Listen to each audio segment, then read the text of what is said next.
আছে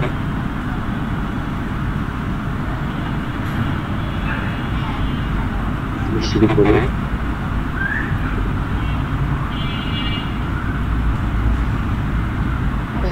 অ্যাম্পিয়ারের সূত্রে E এর দিকটা কোন দিকে নিচে দিকে বলতে ভালো কিসের দিক E এর দিকটা নিচে লেখা করছে E এর বি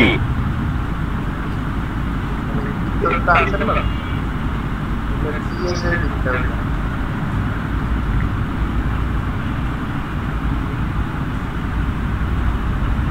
বিয়ের দিক হচ্ছে আমাদের যে পরীক্ষাগুলো যেটা হয় পরীক্ষাগুলোর দিকে যে আমাদের হচ্ছে রাইট হ্যান্ড রুলটা অ্যাপ্লাই করলে যে বাকি যে চারটা আঙ্গুল যে দিকটা পয়েন্ট করে থাকে আমাদের পুরো আঙ্গুল যেটা ওই অনুযায়ী E এর দিকটা গেছে মানে আপনি নিয়ে নেন ওই অনুযায়ী আই যেহেতু উপরের দিকে বি হচ্ছে আই এর থেকে যদি পুরো আঙ্গুল বি হচ্ছে ওই দিকটা পয়েন্ট করে ক্লকওয়াইজ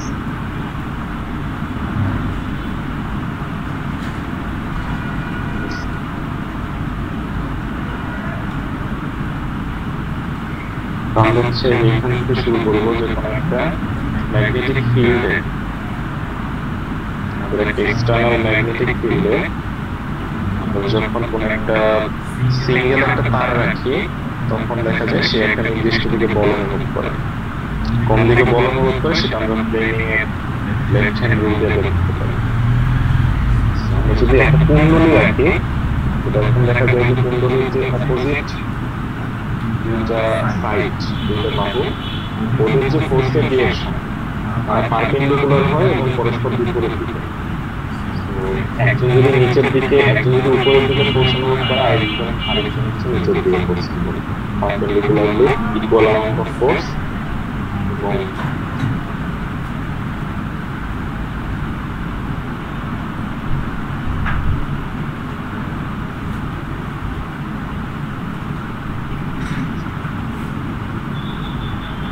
এটা পিয়ারেস হচ্ছে সমান্তরাল সো এই ক্ষেত্রে আমরা হচ্ছে একটা টর্ক পাই সো এটা যেহেতু একটা কাপল ফর্ম করে ইকুয়াল অ্যামাউন্ট অফ ফোর্স যাদের ডিরেকশন হচ্ছে অপোজিট সো কাপলের ক্ষেত্রে আমরা জানি যে টর্কটা বের হয়ে যাবে যে যত ফোর্সের ভ্যালুটা নিব তার সাথে হচ্ছে ফোর্স দুইটা টিয়ার রেখার পারপেন্ডিকুলার ডিসটেন্স তো এটা যদি আমরা করি আলটিমেটলি আমরা যেটা পাই ফাইনালি এই জিনিসটা I AB sin theta এটা হচ্ছে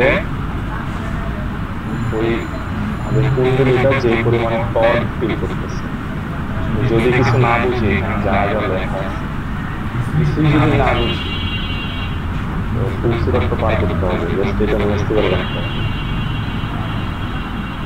অবশ্যই বুঝতে হবে কোনো জিনিস আর যদি কিছুতেই কিছু না হয় বুঝতে পারে বুঝতে পারে বাইরে সাইডটা হচ্ছে ওই কুণ্ডলীটার উপরে সৃষ্ট করে এটা হচ্ছে যদি ওই কুণ্ডলীতে মাল্টিপল পার্ট থাকে আমাদের যে জেনারেটরগুলো হচ্ছে বানানো হয় জেনারেটর বা মোটরগুলো যে বানানো হয় তো জেনারেটরের সেট মোটরগুলো যে বানানো হয় এখানে তো আসলে একটা কুণ্ডলী দিলে তুমি অত বেশি টর্ক পাওয়া সেই জন্য এখানে দেখা যায় মাল্টিপল কুণ্ডলী ব্যবহার করা হয় তো এর ভ্যালুটা হচ্ছে জাস্ট একটা নাম্বার কয়টা কুণ্ডলী কয়টা টার্ন ওই কুণ্ডলীতে ব্যবহার করা হয়েছে সেইখান থেকে হচ্ছে আমরা আজকে পড়াশোনা শুরু করি NIAB sin theta তো যখন ম্যাগনেটিক ফিল্ডে কারণ ম্যাগনেটিক ফিল্ডে কোনো একটা কুণ্ডলী রাখি সে হচ্ছে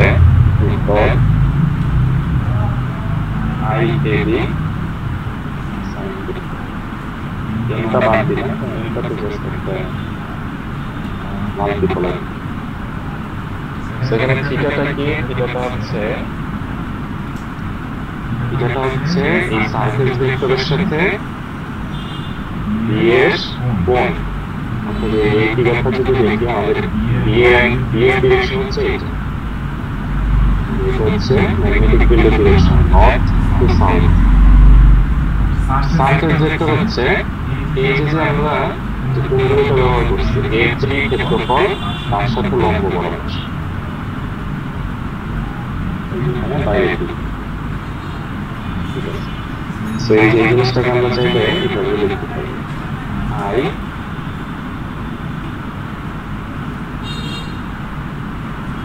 এ, আই এটা হচ্ছে একসাথে লিখলাম, তারপরে বি সাইন থিটা। এই যে আই এ, এটা দেখো এই আইটা হচ্ছে কুণ্ডলীর সাথে রিলেটেড একটা কুণ্ডলীর প্রপার্টি। আই হচ্ছে এই কুণ্ডলীর তড়িৎ প্রবাহ এবং এ হচ্ছে এই কুণ্ডলীর ক্ষেত্রফল। আই যে জিনিসটা পুরোটাই হচ্ছে দুইটাই হচ্ছে কুণ্ডলীর সাথে রিলেটেড কুণ্ডলীর দুটো প্রপার্টি। আর বি যেটা বি হচ্ছে এক্সটার্নাল একটা প্রপার্টি, এক্সটার্নাল একটা ফ্যাক্টর যে বাহ্যিক চৌম্বক ক্ষেত্র কি পরিমাণ আছে।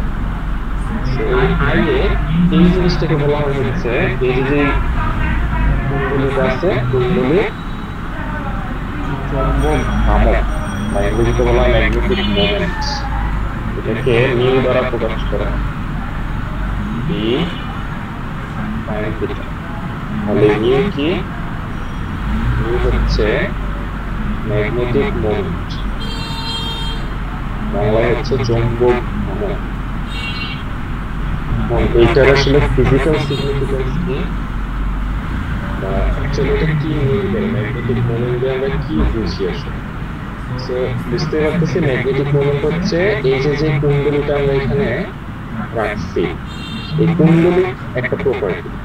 ম্যাগনেটিক মোমেন্টের ভ্যালু যত বেশি হবে তত বেশি টর্ক হবে, যত বেশি তড়িৎ প্রবাহ করবে ম্যাগনেটিক মোমেন্টের ভ্যালু তত বেশি হবে, তত বেশি টর্ক সৃষ্টি হবে। ক্ষেত্রফল যত বেশি হবে, যত বড় কুণ্ডলী ব্যবহার করবে তত বেশি ম্যাগনেটিক মোমেন্ট পাওয়া, তত বেশি টর্ক সৃষ্টি হবে। সো এই যে ম্যাগনেটিক মোমেন্টটা এটা হচ্ছে যে কুণ্ডলীটা আমরা ব্যবহার করতেছি ওর একটা প্রপার্টি। ম্যাগনেটিক মোমেন্টের ভ্যালু বেশি মানে সে একটা এক্সটার্নাল ম্যাগনেটিক ফিল্ডে এই কুণ্ডলীটা অনেক বেশি পরিমাণ টর্ক ফিল করে। ম্যাগনেটিক মোমেন্টের ভ্যালু কম মানে এক্সটার্নাল ম্যাগনেটিক ফিল্ডে সে অল্প পরিমাণ ফোর্স ফিল করে। ঠিক আছে, এই হচ্ছে ম্যাগনেটিক মোমেন্ট। আশা করি বোঝা গেছে। তো ম্যাগনেটিক মোমেন্ট হচ্ছে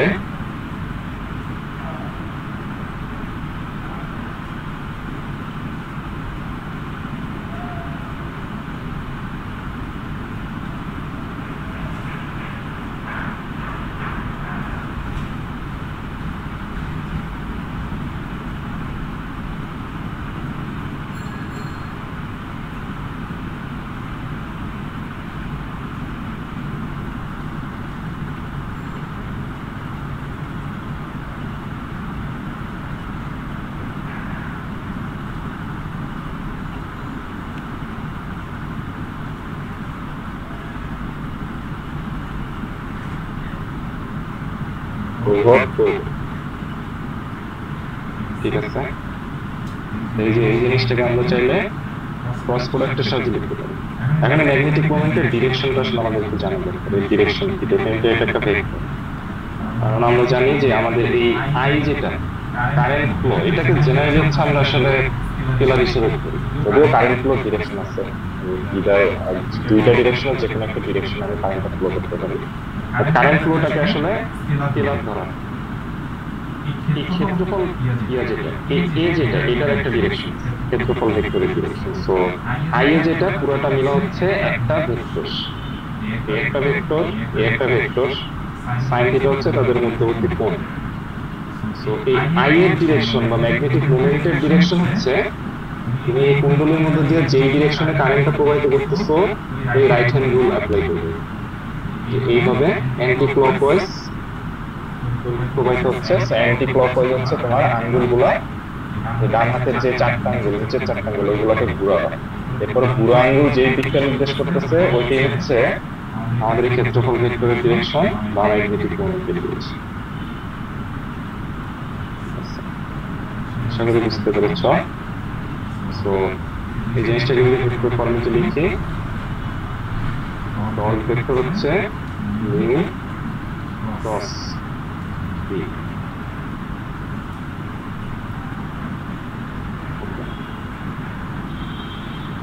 এই হচ্ছে অবস্থা।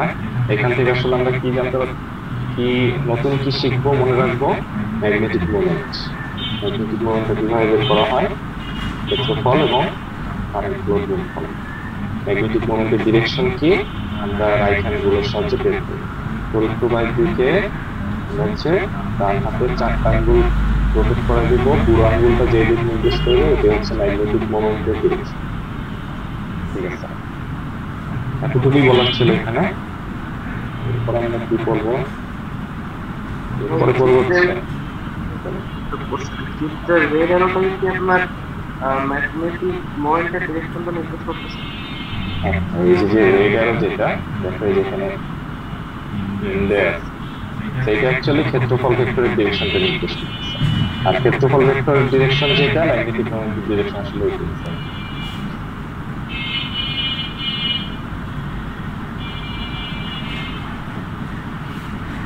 ঠিক আছে, তো এরপরে এটা হচ্ছে আমাদের একটা টপিক। এরপর আমরা নতুন একটা টপিকে চলে গেলে সেটা হচ্ছে, আমরা তো জানি যে আমাদের যখন কোন একটা পরিবাহী সেটার মধ্যে দিয়ে যখন ইলেকট্রনের ফ্লো হয়, তখন পরিবাহীর কেন্দ্রে certain amount of magnetic field তৈরি হয়। সব জায়গাতেই তৈরি হয়, পরিবাহীর চারপাশে সব জায়গাতেই তৈরি হয়। আমরা বেসিক্যালি সেন্টারের ম্যাগনেটিক ফিল্ডটা বের করি, সেটা তোমাদের ডেফিনেটলি মনে আছে, E ডিভাইডেড বাই 2R। আমাদের এইভাবে একটা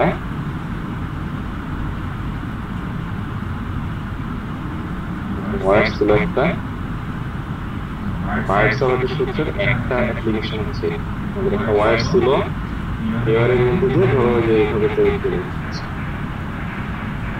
যেটা হয় সব জায়গায় তো ম্যাগনেটিক ফিল্ড তৈরি হয়, যেরকম গোল সার্কুলার ম্যাগনেটিক ফিল্ড তৈরি, সব জায়গায় ম্যাগনেটিক ফিল্ড আছে।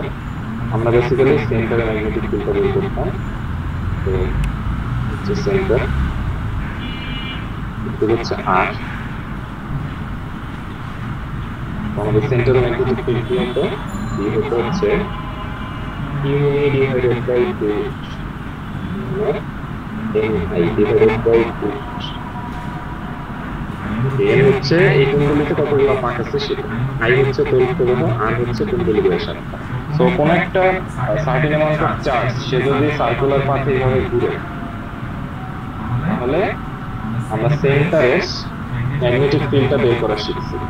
এখানে ধরো কি ঘটতেছে, তড়িৎ প্রবাহের ডিরেকশন যদি এটা হয় তাহলে ইলেকট্রনের ডিরেকশন ডেফিনেটলি, তো ধরো এদিকে ইলেকট্রন ঘুরতেছে, অনেকগুলো ইলেকট্রন এদিকে ঘুরতেছে, অনেকগুলো ইলেকট্রন এভাবে রোটেট হচ্ছে সার্কুলার পাথে, এখানে একটা ম্যাগনেটিক ফিল্ড তৈরি হচ্ছে। মানে ইলেকট্রন যেভাবে রোটেট হয় এটা তো অ্যাকচুয়ালি পরমাণুর মধ্যেও ইলেকট্রন গুলা কক্ষপথে নিউক্লিয়াস কেন্দ্র করে ঘুরতে থাকে।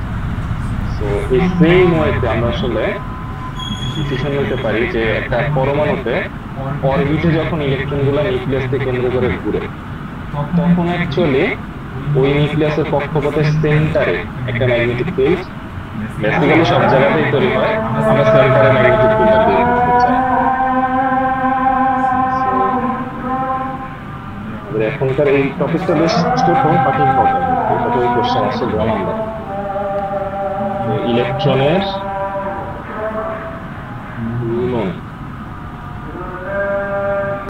ঘূর্ণনের দরুন কেন্দ্রে চৌম্বক ক্ষেত্র।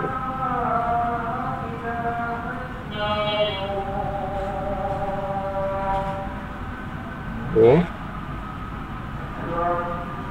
চৌম্বক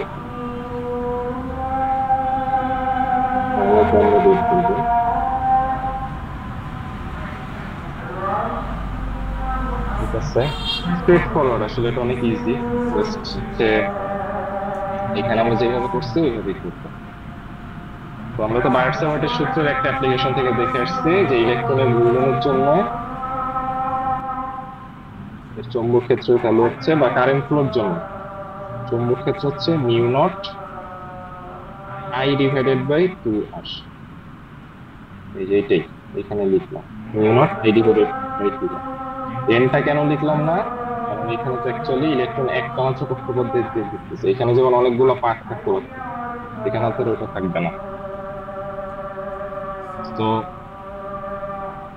এখন আমরা যেটা করতে পারি সেটা হচ্ছে এখানে এই আইটাকে যদি জাস্ট রিপ্লেস করে দিই, তাইলে আসলে আমাদের এই ভ্যালুটা বের হয়ে যাবে। এখন আইটাকে কিভাবে রিপ্লেস করা যায়? আমাদের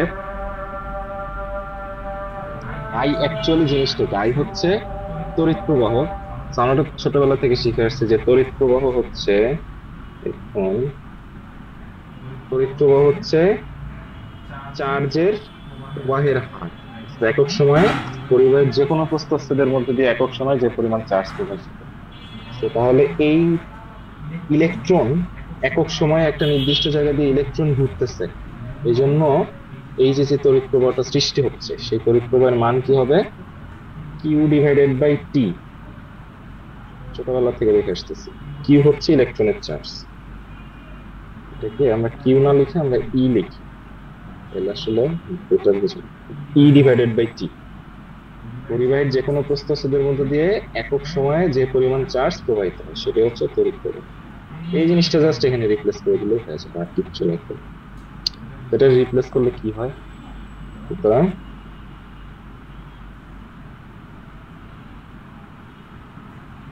ভি ইকুয়াল টু হচ্ছে মিউ নট আই হচ্ছে ই বাই টি, সো 2 আর টি। আচ্ছা, এখানে একটা জিনিস করা যায় আসলে, ইলেকট্রনের চার্জ, এটা হচ্ছে সময়, অর্থাৎ আমাদের কমপ্লিট একটা সাইকেল কমপ্লিট করতে তার যে টাইমটা লাগতেছে আসলে, ধরো সে যেই পরিমাণ টাইম নিয়ে একবার ঘুরে। আমরা যদি এই জিনিসটাকে একটু রিপ্লেস করার চেষ্টা করি, ধরো এরকম ভাবে,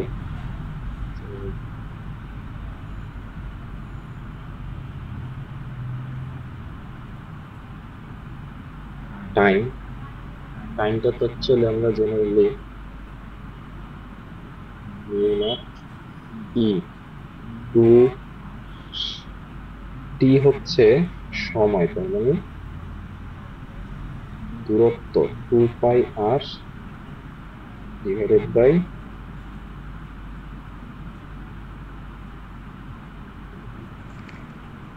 ভি।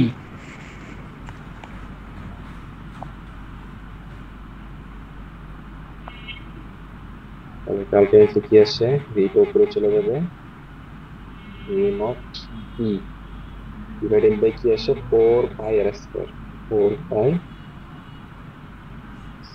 এই হচ্ছে অবস্থা, এই হচ্ছে কোন একটা ইলেকট্রন একটা কক্ষপথে ঘুরতেছে, কক্ষপথের ব্যাসার্ধ হচ্ছে আর, কক্ষপথের ইলেকট্রনের বেগ হচ্ছে ভি, ইলেকট্রনের চার্জ হচ্ছে ই। তাহলে ওই কক্ষপথের কেন্দ্রে ইলেকট্রনের ঘূর্ণনের জন্য এত পরিমাণ ম্যাগনেটিক ফিল্ড তৈরি হবে।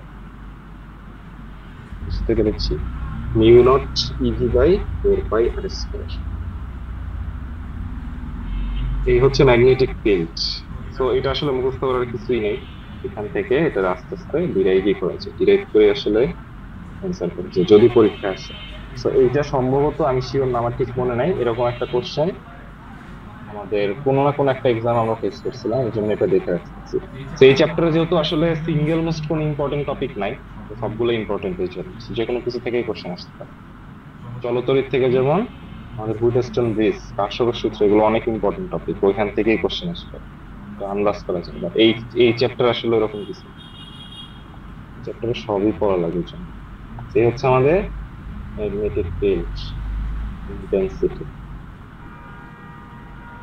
এরপর আমরা যদি চৌম্বক ভ্রামক বের করতে চাই, এই যে চৌম্বক ভ্রামক, চৌম্বক ভ্রামক হচ্ছে একটু আগে যেটা দেখে আসলাম, আই ইন্টু এ, যে একটা সার্কুলার পাথ না, একটা চক্রাকারে কিছু একটা ঘুরতেছে, ইলেকট্রন ঘুরতেছে, এই জন্য একটা তড়িৎ প্রবাহ হচ্ছে এখানে। সো আমরা এই তড়িৎ প্রবাহটাকে গুণ করব হচ্ছে এই যে যে পাথটা তার ক্ষেত্রফল দিয়ে। সো চৌম্বক ভ্রামক কি হবে?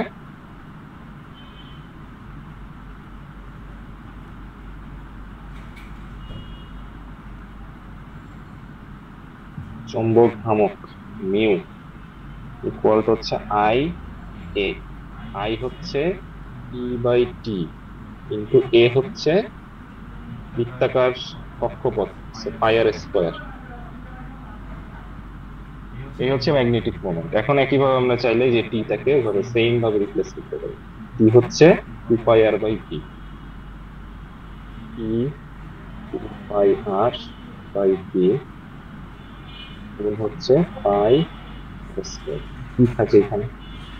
এখানে থাকে হচ্ছে আর একটা কাটা চলে যায়, পাই কাটা চলে যায়, তো ভিটা উপরে চলে যায়, E/2r/2। এই হচ্ছে আমাদের ম্যাগনেটিক মোমেন্ট।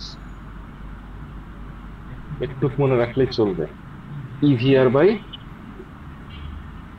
শেষ।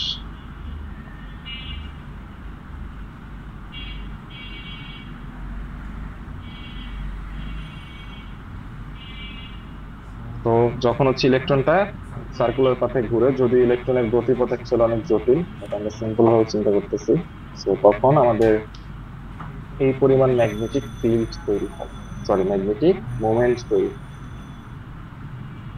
তো একটা চৌম্বক ক্ষেত্রকে, সরি একটা পরমাণুকে যখন তুমি একটা এক্সটার্নাল ম্যাগনেটিক ফিল্ডে পাঠাই দিবা, তখন যেটা হবে তুমি অ্যাকচুয়ালি এই ম্যাগনেটিক মোমেন্টটাকে এক্সটার্নাল ম্যাগনেটিক ফিল্ডে পাঠাচ্ছ। সো তখন ডেফিনেটলি কি, সে তখন খুবই কমপ্লেক্স একটা ফোর্স ফিল করে। কাইন্ড অফ এই যে তুমি এই ম্যাগনেটিক ফিল্ডটাকে, ম্যাগনেটিক মোমেন্টটাকে যখন এক্সটার্নাল ম্যাগনেটিক ফিল্ডে পাঠাইছো, তখন কি তার মধ্যে টর্ক কাজ করে। তুমি যখন একটা পরমাণুকেও শো করবা কোন একটা ম্যাগনেটিক ফিল্ডে, তো দেখো একটা পরমাণুর মধ্যে কি পরিমাণ ইলেকট্রন আছে। তারপর হচ্ছে এক একটা ইলেকট্রনের দেখা যায় যে এই ম্যাগনেটিক মুভমেন্টের ডিরেকশন আবার এক এক রকম, ভ্যালু এক এক রকম, সবকিছু মিলাইয়া এক একটা এক এক পরিমাণ টর্ক ফিল করে। মানে পুরাই একটা কমপ্লেক্স সিচুয়েশন। আমাদের মহাবিশ্বে প্রতিনিয়ত এইসব জিনিসই ঘটতেছে। ঠিক আছে, সো এই জিনিসটাকে আমরা চাইলে হচ্ছে বোরের যে সূত্র আছে, বোরের যেই পরমাণু মডেল, ওইখানে বোরের পরমাণু মডেলে 3টা ডিক্লারেশন আছে। একটা ডিক্লারেশন হচ্ছে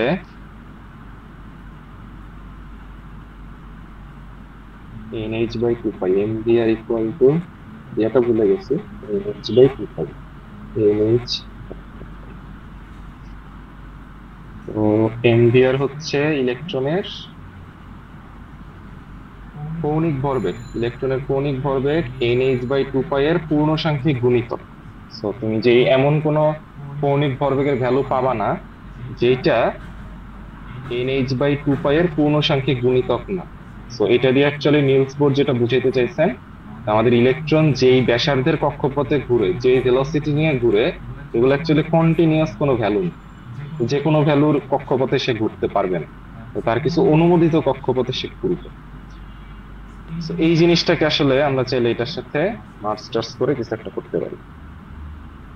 তো এটা কিভাবে পসিবল বলো? ভ্রামক মানে হচ্ছে যে কোনো বস্তুকে যখন একটা বল বৃত্তাকার গতিতে গতিশীল করতে চায়। এখন চৌম্বক ভ্রামক জিনিসটা কি? চৌম্বক ভ্রামক হচ্ছে সেম কনসেপ্ট অ্যাকচুয়ালি। সো ধরো ভ্রামক হচ্ছে, তুমি যেটা বললে এটা পুরোপুরি কারেক্ট। ভ্রামক হচ্ছে, তুমি যেটা বলছো আরেকবার একটু বলো তো। মানে এমন একটা বাহ্যিক ক্রিয়া যেটা কোনো বস্তুকে বৃত্তাকার গতিতে গতিশীল হতে বলে বা বৃত্তাকার গতিতে বাধার সৃষ্টি করে। এটা তো অ্যাকচুয়ালি বলের ভ্রামক। সো অ্যাকচুয়ালি ভ্রামক জিনিসটা হচ্ছে ওরকম একটা ফ্যাক্টর, তো এমন একটা ফ্যাক্টর যেটা অ্যাকচুয়ালি কাইন্ড অফ যে আমাদের যে রৈখিক গতির যেই ফ্যাক্টরটা আছে ওইটার করেসপন্ডিং কৌণিক গতির ফ্যাক্টরের। সো চৌম্বক ভ্রামক হচ্ছে এমন একটা জিনিস যেটা একটা চৌম্বক ক্ষেত্রকে এক্সটার্নাল একটা ম্যাগনেটিক ফিল্ড, এক্সটার্নাল একটা ক্ষেত্রে স্থাপন করলে সে যেই পরিমাণ ওই প্রবণতা অনুভব করবে ঘুরার, ওইটাই। এই যে এখানে দেখো, এখানে জিনিসটাই লেখা আছে। তো তুমি একটা চৌম্বক ক্ষেত্রকে, যেটার মধ্যে দিয়ে কারেন্ট ফ্লো হচ্ছে, এর ফলে কি চৌম্বক ক্ষেত্র তৈরি হচ্ছে। তো এই জিনিসটাকে ধরে নিয়ে একটা এক্সটার্নাল ম্যাগনেটিক ফিল্ডের মধ্যে বসাবো, সে যে পরিমাণ ঘূর্ণন প্রবণতা ফিল করবে, ওইটাই হচ্ছে চৌম্বক ভ্রামক। ওইটার একটা প্যারামিটার হচ্ছে চৌম্বক ভ্রামক। চৌম্বক ভ্রামক হচ্ছে ওই জিনিসটাই নির্দেশ করে যে তুমি এটাকে এক্সটার্নাল একটা ম্যাগনেটিক ফিল্ডে নিলে সে কি পরিমাণ টর্ক ফিল করবে। বুঝতে পেরেছি? জি ভাইয়া বুঝছি। তাহলে আমরা যদি এই জিনিসগুলোকে এটার সাথে রিলেট করতে চাই, তাহলে এটা কিভাবে লেখা যায়? মিউ ইকুয়াল টু হচ্ছে এম ভিআর আছে, আমরা চাইলে একটা ভিআর বাই 2। তো এম ভিআর যদি এখানে নিয়ে আসতে চাই, m v r e divided by 2n, তাহলে এম ভিআর এর পরিবর্তে আমরা ওই এনএইচ বাই 2 পাইটা লিখতে পারি। লিখলে সুবিধা কি, আমাদের এইখানে যেমন অনেক বেশি পরিমাণ কমপ্লেক্স জিনিস চলে আসছে, ভি ইলেকট্রনের বেগ, এটা কিন্তু সচরাচর কি আমরা জানি না আসলে ইলেকট্রন বেগ কত, ইলেকট্রন কত কক্ষপথের ব্যাসার্ধে ঘুরতেছে ওইটা আমাদের জানা না। কিন্তু এই যে ভ্যালুগুলো, এগুলো আসলে অনেক বেশি ইজি। প্লাঙ্কের ধ্রুবক আমরা মুখস্থ জানি, এন কততম কক্ষপথে ঘুরতেছে এটা যদি জাস্ট আমাদের বলে দেয় তাহলে আমাদের জন্য বিষয়টা সহজ হয়ে যাবে। সেম ভিআরের পরিবর্তে যদি আমরা এনএইচ বাই 2 পাই লিখতে দিই, n h e divided by 2 pi m, এটা আরো বেটার একটা ফর্মেট দেয়। তো তোমাকে যদি জাস্ট বলে দেওয়া হয় যে একটি ইলেকট্রন, ধরো হাইড্রোজেন পরমাণুর দ্বিতীয় কক্ষপথে ঘূর্ণায়মান ইলেকট্রনের জন্য কেন্দ্রে ম্যাগনেটিক মোমেন্টের ভ্যালু কত? 4 পাই এম হবে না নিচে? এটা তো 4 পাই এম হবে। অবশ্যই 4 পাই এম হবে। তোমরা আসলে মনোযোগ দিয়ে ক্লাসটা করতেছো, এটা অবশ্যই 4 পাই এম। এটা দিয়ে আমরা ম্যাগনেটিক মোমেন্টটা বের করে ফেলতে পারি। যাই হোক, ম্যাগনেটিক মোমেন্টের একক কি হবে? ওই আই এর একক, আই এর একক যেটা অ্যাম্পিয়ার মিটার স্কয়ার, ওইটা হচ্ছে ম্যাগনেটিক মোমেন্টের একক। এখানেও অ্যাম্পিয়ার মিটার স্কয়ার লিখে দিলেই হবে। ঠিক আছে, এই হচ্ছে আমাদের ইলেকট্রনের ঘূর্ণনের জন্য কেন্দ্রে চৌম্বক ক্ষেত্র এবং চৌম্বক ভ্রামকের ভ্যালু। সো সবকিছু করতে হবে, কোনো কিছু বাদ দেওয়া যাবে না, কারণ কোশ্চেন যখন সেট করা হয় এই ইজি টপিক গুলো থেকেও কোশ্চেন করা হতে পারে, কারণ সবাইকে পাস করাইতে হবে। সো সবকিছু করতে হবে, প্রত্যেকটা জিনিস ইম্পর্টেন্ট এই চ্যাপ্টারে। তাহলে এখন আমরা আমাদের পরবর্তী টপিকে চলে যাই। একটু তো বুঝতে পেরেছি এতক্ষণ যা বললাম, আরো কোনো কোশ্চেন থাকলে বলতে পারো।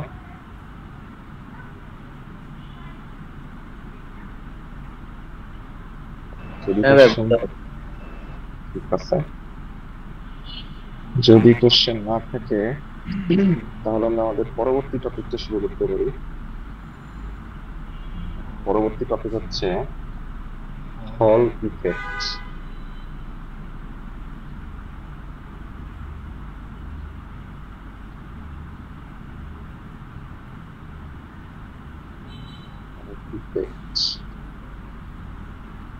হল ইফেক্ট জিনিসটা কি?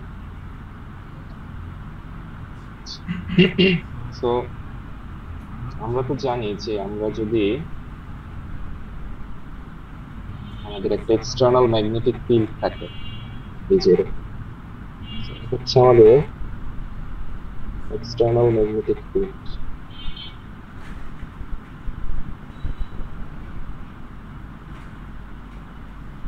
এখানে আমরা যদি একটা চার্জিত বস্তুকে, ধরো একটা ইলেকট্রনকে, যে কোনো একটা চার্জিত বস্তু, সেটাকে কি করছে আমরা একটা ভেলোসিটি দিচ্ছি। তো যে কোনো একটা ম্যাগনেটিক ফিল্ডে যদি আমরা একটা চার্জিত বস্তুকে, চার্জকে যদি গতিশীল করি, তখন যেটা হয় এই চার্জটা একটা বল অনুভব করে। বল অনুভব করে সে তো আর সোজা বসে থাকে না। আমরা যখন এটাকে সরল পথ ছাড়া, সরল রেখা ছাড়া, অর্থাৎ পারপেন্ডিকুলার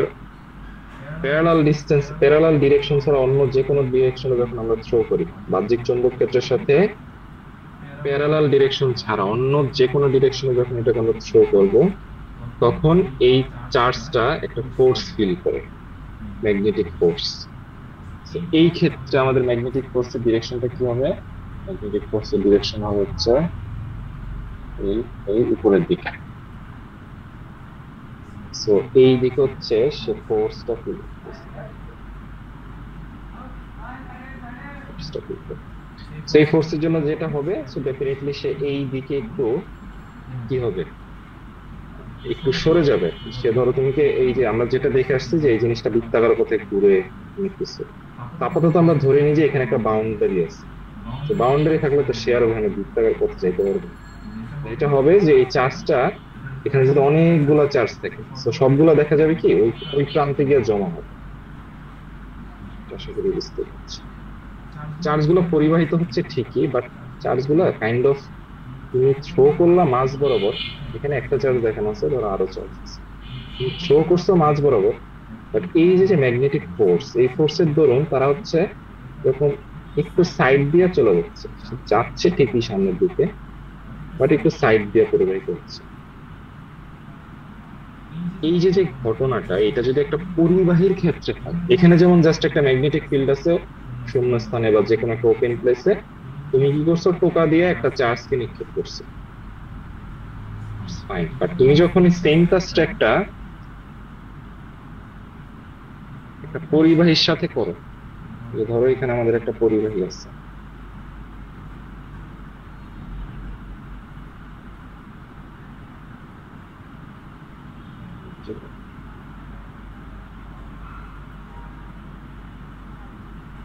এই হচ্ছে আমাদের একটা পরিবাহী।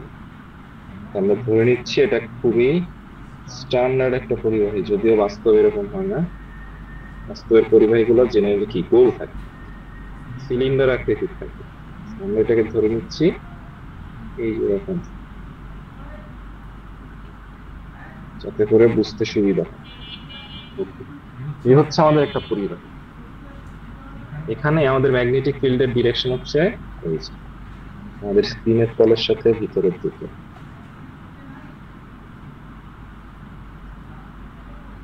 এবং এই দিকে তড়িৎ প্রবাহিত হচ্ছে,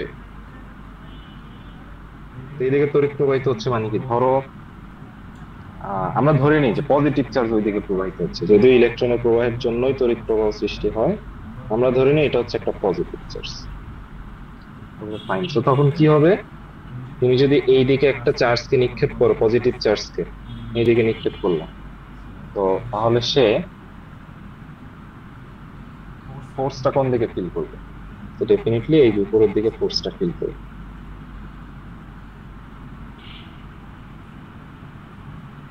আমাদের পরিবাহীটার মধ্যে তো আসলে এরকম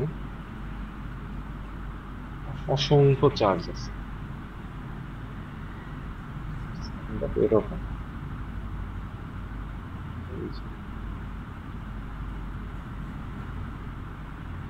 এই হচ্ছে আমাদের পুরো পরিবাহীটা।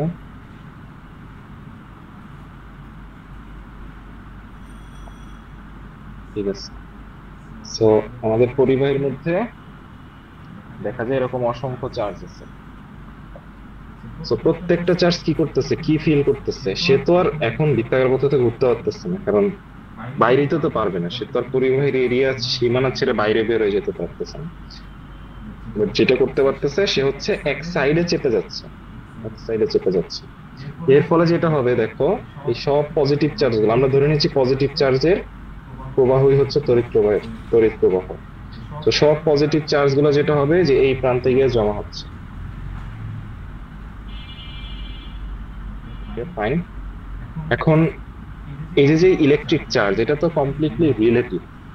আমার আগে হচ্ছে তারা সুন্দর মতো ডিস্ট্রিবিউটেড ছিল, আমি মাঝ বরাবর চার্জ গুলো এইভাবে সুন্দর মতো সব জায়গাতে চার্জের সমান ডেন্সিটি ছিল, যে আমরা তড়িৎ পরিবহন যখন হয় কোন একটা পরিবাহীর মধ্যে দিয়ে, আমরা কি দেখি যে আপাত দৃষ্টিতে আসলে পরিবাহীটা চার্জহীন, কারণ চার্জের ব্যালেন্স থাকে। যখন আসলে এই ইলেকট্রিক ফোর্সের জন্য, ম্যাগনেটিক ফোর্সের জন্য সব চার্জ গুলো এক প্রান্তে চলে যাচ্ছে, রিলেটিভলি আমাদের এই প্রান্তে হচ্ছে নেগেটিভ চার্জের পরিমাণ বেড়ে যাচ্ছে। এটা হলো, যদি একটু সামারি করি, আমাদের একটা পরিবাহী আছে, পরিবাহীতে যখনই তড়িৎ প্রবাহিত হচ্ছে আমরা এক্সটার্নাল ম্যাগনেটিক ফিল্ডে পরিবাহীটাকে রেখে দিচ্ছি। পরিবাহীর সাথে অনেক ধরনের ঘটনা ঘটে। এক্সটার্নাল ম্যাগনেটিক ফিল্ডে রাখলে সে বল অনুভব করে, একটা কুণ্ডলী রাখলে সে টর্ক অনুভব করে। এখন আমরা অত কিছু চিন্তা করতেছি না, আমরা চিন্তা করতেছি পরিবাহীর ভিতরে কি হচ্ছে। তো পরিবাহীর ভিতরে যেই তড়িৎ পরিবহন করতেছে যে পার্টিকেল, আমরা ধরে নিচ্ছি সে পজিটিভ চার্জে চার্জিত। তো তারা দেখা যায় এই তড়িৎ বলের কারণে এক সাইডে চেপে যায়, রিলেটিভলি তাহলে অন্য সাইডটা নেগেটিভ চার্জে চার্জ দিতে হয়ে যায়। এই যে সিনারিওটা যখন হয়, আমরা যেটা ধারকে দেখে আসছি, বিভিন্ন জায়গায় দেখে আসছি, ধারকে দেখে আসছি না, এরকম এরকম যদি থাকে, তুমি যে পজিটিভ চার্জের সাথে পজিটিভ প্লেটের সাথে যখন ধারকের পজিটিভ প্রান্তের সাথে যখন ধারকের একটা প্লেট কানেক্ট করো, তো সে এরকম পজিটিভ চার্জে চার্জিত হয়, আর নেগেটিভ প্লেটটা হচ্ছে নেগেটিভ চার্জে চার্জিত। তো তখন এখানে কি হয়, এখানে একটা অস্থির অবস্থা তৈরি হয়েছে।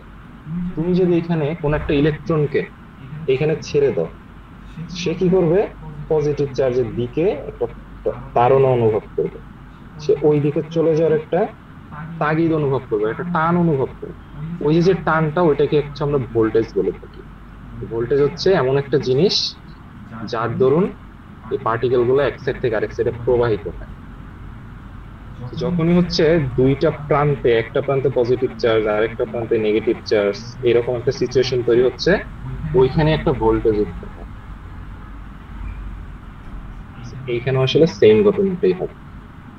আমাদের এখানে পজিটিভ চার্জ গুলো জমা হয়েছে গিয়া রিলেটিভলি, এই সাইডে হচ্ছে আমাদের নেগেটিভ চার্জ গুলো আছে। তো এই যে এইখানটাতে একটা ভোল্টেজ ডিফারেন্স তৈরি হচ্ছে আর কি। এই যে ভোল্টেজ ডিফারেন্স তৈরি হচ্ছে, এই যে ঘটনাটা, এটা কি বলা হয়, হল ইফেক্ট।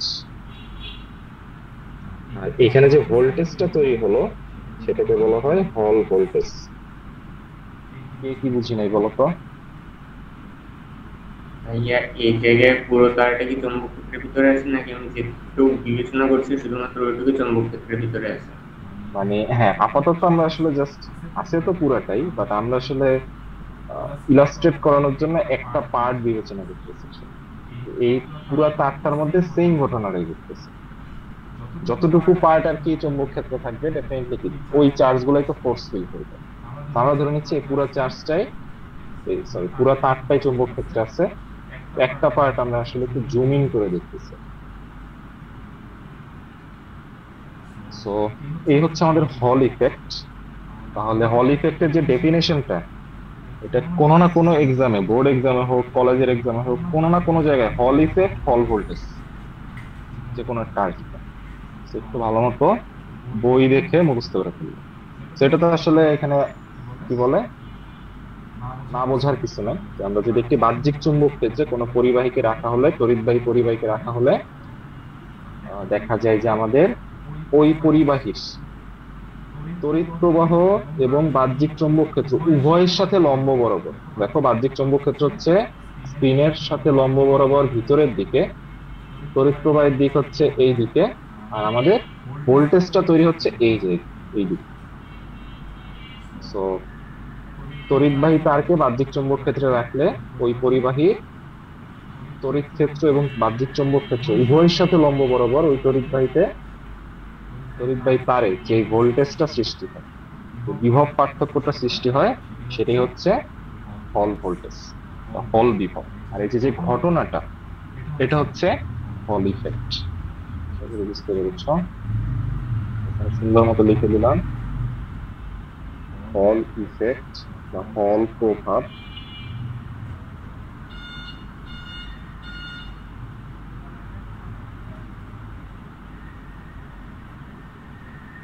আর হল ভোল্টেজ, এই দুটা জ্ঞানমূলকের জন্য পড়ে রাখতাম। এই যে আই ও বি এর পরস্পর মধ্যবর্তী কোণ 90 ডিগ্রি। আরেকবার একটু বলো। এই যে তড়িৎ প্রবাহ ও চৌম্বক ক্ষেত্রের মধ্যবর্তী কোণ 90 ডিগ্রি।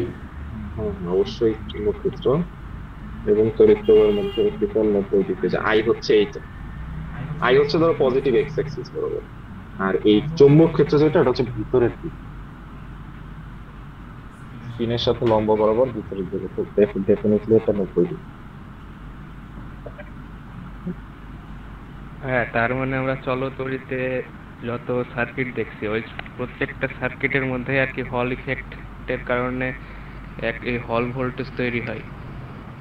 আহ এটা কি তৈরি কিন্তু হবে তোমার কি মনে হয়? ওটা তো চৌম্বক ক্ষেত্র থাকবে কিনা ও তার কোনো সরি, ফিক্স মানে আপনার চৌম্বক ক্ষেত্রে রাখলে আর কি। হ্যাঁ হ্যাঁ, চৌম্বক ক্ষেত্রে রাখলে ডেফিনেটলি হবে। চৌম্বক ক্ষেত্রে রাখলে মানে ভাই ওই ব্যাটারির যে ভোল্টেজ আর এই ভোল্টেজ কি এটা ইয়ে হয়ে যায়, মানে কি বলবো, মানে একত্রিত হয়ে একটা ভোল্টেজ তৈরি হয় নাকি অন্য কিছু হয়? ফার্স্ট অফ অল এই যে ঠিক আছে, হ্যাঁ একত্রিত ডেফিনেটলি হবে। ফার্স্ট অফ অল এই যে হল ভোল্টেজটা, এটার ভ্যালু অ্যাকচুয়ালি খুবই কম, বুঝতেই পারতেছো। এটার পরিমাণ খুবই কম, ধরো মাইক্রো ভোল্ট বা ন্যানো ভোল্ট লেভেলে। আর এটা ধরো তোমার 12 ভোল্টের ব্যাটারি বা 24 ভোল্টের ব্যাটারি। সো এইটার তুলনায় তুমি যদি ওটাকে কনসিডার করো, কাইন্ড অফ ওটা নেগলিজিবল আর কি। আর ওই ভোল্টেজটা হচ্ছে জাস্ট এই যে এরিয়াটুকু এইখানটাতে, মানে তোমার এখান দিয়ে একটা ইলেকট্রন ধরো যাইতে চাচ্ছে, যে এখান থেকে অলরেডি ধরো এখানে হল ভোল্টেজ আছে, এখানে একটা ভোল্টেজ তৈরি হয়েছে। সে একটা ইলেকট্রন, সে এখনো জানে না যে এখানে হল ভোল্টেজ আছে, ও যাচ্ছে বা একটা পজিটিভ চার্জ যাচ্ছে এইখানে, ওর টার্গেট হচ্ছে এই পজিটিভ চার্জের টার্গেট হচ্ছে ও ওইখান দিয়ে যাবে। যখনই সে এইখানে ঢুকে তখন দেখে যে আয় হ্যাঁ, এখানে তো আবার আরেকটা ভোল্টেজ আমি দেখতে পাচ্ছি। তো সে তখন যেটা হয়, এটা যদি ইলেকট্রন হয়, সে হালকা একটু এই দিক দিয়ে চলে যাবে, পজিটিভ চার্জের দিক দিয়ে চলে যাবে, তাই তো?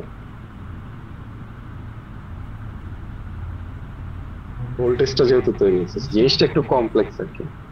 আর সে যদি দেখা যায় কি বলে পজিটিভ চার্জ হয়, তখন হচ্ছে এই দিক দিয়ে চলে যাবে। এই যে হালকা একটু ইয়া হলো, তার ডিস্টরশন হলো, ওইটা হচ্ছে হল ইফেক্টের বা হল ভোল্টেজের দরুন। বাট অ্যাকচুয়ালি এইখান থেকে যে আবার সে ঘুরে এইখানে আসতেছে, ওইটা হচ্ছে ব্যাটারি ভোল্টেজের দরুন। বুঝতে পেরেছি? মানে ভাই যদি বিষয়টা হলো যদি পজিটিভ পজিটিভ চার্জ যায় সেক্ষেত্রে একটু নেগেটিভের দিকে বেঁকে যাবে, আর যদি নেগেটিভটা যায় তাহলে একটু পজিটিভের দিকে বেঁকে তারপর বর্তমানে প্রভাবিত হয়ে যাবে, তাই তাহলে হল ইফেক্টের এখন কারণে। এটা অ্যাকচুয়ালি এখনো বলতেছি না, মানে আরেকটু জিনিস বলা লাগতো আর কি। ওইটা বললে তুমি আরো ভালো মতো বুঝতে পারবে। এইখানে যে শুধুমাত্র যে ম্যাগনেটিক ফোর্স কাজ করতেছে, বিষয়টা কিন্তু এরকম না। এই যে একটু আগে যেটা জিজ্ঞেস করলা, যে আমার যদি এখান থেকে পজিটিভ চার্জ যাওয়া শুরু করে, সে আসলে কোন দিকে যাবে? Positive charge magnetic force feel করতেছে এইদিকে, আবার এই দিকে তো ইলেকট্রন আছে, সরি নেগেটিভ চার্জ আছে, তো সে তো এই দিকে একটা তড়িৎ বলও ফিল করতেছে। তো এখানে অ্যাকচুয়ালি হল ইফেক্টে দুই ধরনের ফোর্স তৈরি হয় এই পরিবাহীর, এইখানে পরিবাহীর অভ্যন্তরে তড়িৎ তড়িৎ প্রবাহের দিক এবং ম্যাগনেটিক ফিল্ড দুইজনের সাথে লম্ব বরাবর। এখানে তো আমরা দেখতেছি শুধু ইয়াটা ম্যাগনেটিক ফোর্সটা, এখানে কিন্তু তড়িৎ বলও আছে। এই যে এখানে যেহেতু ভোল্টেজ আছে, সেহেতু কি ভোল্টেজ আছে মানে এখানে একটা তড়িৎ ক্ষেত্র সৃষ্টি হয়েছে। তড়িৎ ক্ষেত্র আছে মানে বা তড়িৎ ইন্টেন্সিটি আছে মানে এখানে একটা ফোর্স তৈরি হয়। এই জিনিসটাকে আমরা একটু এখানে জুম ইন করে লিখি। আমাদের এই যে ফিগারটা এখানে আছে, এটাকে জাস্ট আমরা এখানে একটু সুন্দর মতো আঁকতেছি, একটু বড় করে।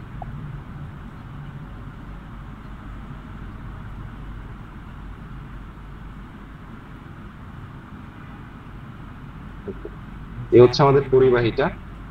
তো এখানে যেটা হচ্ছে যে সামহাও আমাদের হচ্ছে ওই ইলেকট্রিক ফোর্সের জন্য, সরি ম্যাগনেটিক ফোর্সের দরুন পজিটিভ চার্জ গুলো হচ্ছে উপরের প্রান্তে চলে গেছে, নেগেটিভ চার্জ গুলো রিলেটিভলি নিচের প্রান্তে জমা হয়েছে।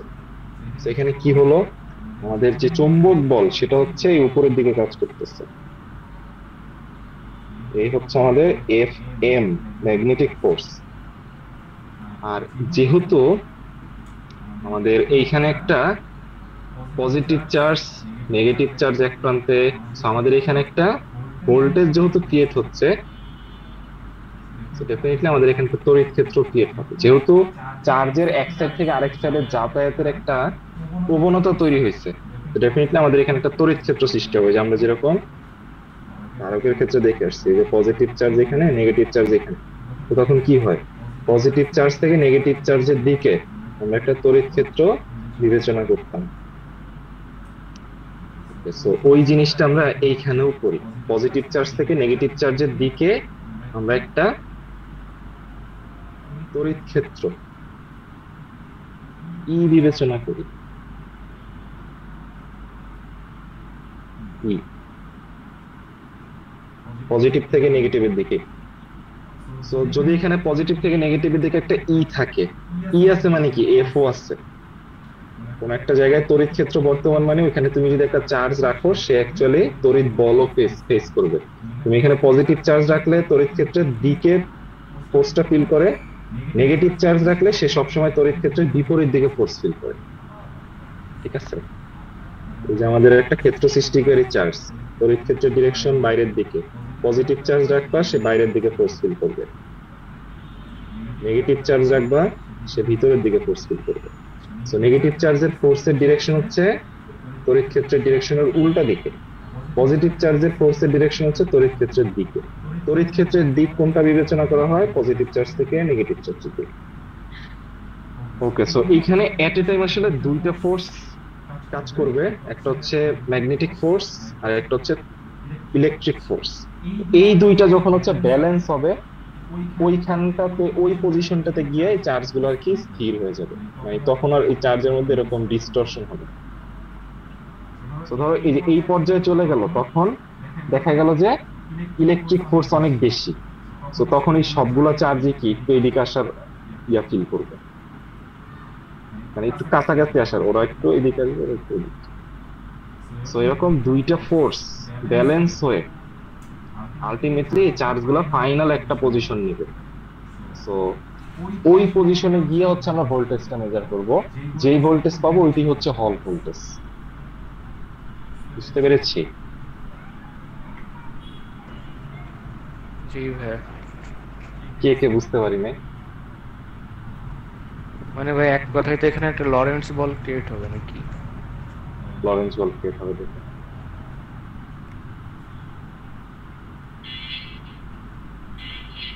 বুঝতে পারিনি এমন কেউ আছে?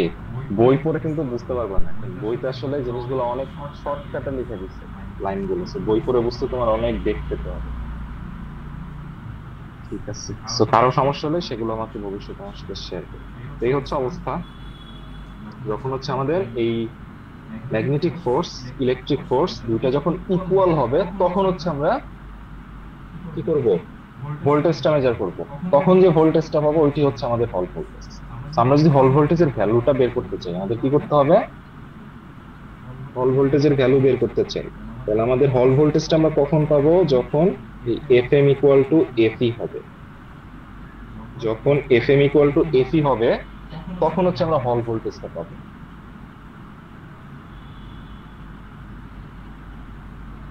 Fm হচ্ছে কি বলে QVB, E হচ্ছে আবার ইলেকট্রনের বেগ, আর Fe হচ্ছে QE। এগুলো সব মনে আছে?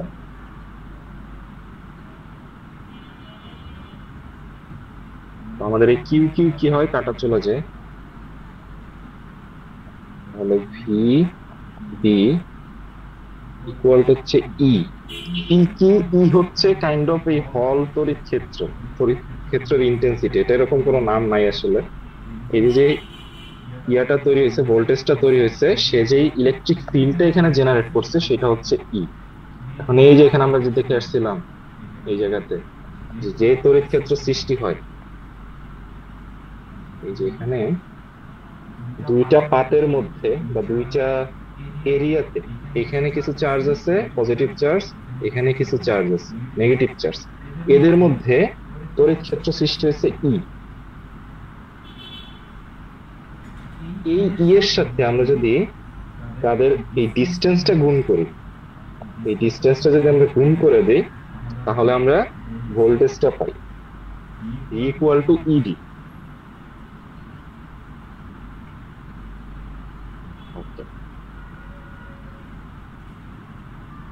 সেম জিনিসটা আমরা এখানে অ্যাপ্লাই করতে পারি, ইকুয়াল টু ইডি, কারণ আমাদের অ্যাকচুয়ালি আলটিমেটলি হল ভোল্টেজটা বের করতে হবে।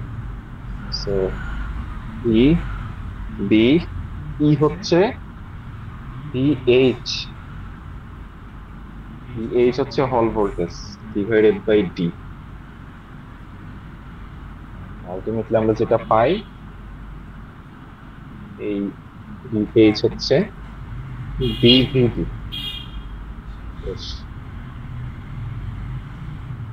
বি কি? বি হচ্ছে এক্সটার্নাল ম্যাগনেটিক ফিল্ড, ভি হচ্ছে ইলেকট্রনের বেগ, আর ডি হচ্ছে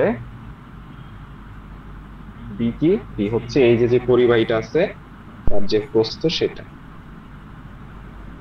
তারের ক্ষেত্রে কি এর ব্যাস হবে? এখন তারের ক্ষেত্রে কি হবে, মানে যেহেতু আসলে আমরা এখনো ধরো এটা প্রতিপাদন করতেছি, এখানে আরো কিছু জিনিস বাকি আছে। তো তারের ক্ষেত্রে আসলে আমরা যেটা করতে পারি, তারের ক্ষেত্রে জিনিসটা আসলে কমপ্লেক্স হবে, সো এটা আসলে আমাদের বলাই ঠিক না। তুমি ইমাজিন করো তো, তারের ক্ষেত্রে যেহেতু এটা আবার সার্কুলার মানে সিলিন্ড্রিক্যাল, সো জিনিসটা কেমন হবে, মানে ওইটার ক্ষেত্রে আসলে উইথ তো সব জায়গায় সেম না, সো ওইটার ক্ষেত্রে জিনিসটা একটু বেশি কমপ্লেক্স হয়ে যাবে। সেই জন্য আমরা তারের ক্ষেত্রে যে ভোল্টেজ, মানে আমাদের নর্মাল যে সিলিন্ড্রিক্যাল শেপের যে ওয়্যার গুলা, ওটার ক্ষেত্রে হল ভোল্টেজটা অ্যাকচুয়ালি আমরা চাইলে ইগনোর করতে পারি। এটা আসলে আমরা ইমাজিনই করবো না। ডেফিনেটলি তারের ক্ষেত্রে আসলে তার ব্যাসটা হওয়া উচিত, যেহেতু আমরা ডিটা নিচ্ছি ডিসটেন্সটা, তার ব্যাসটা হওয়া উচিত। বাট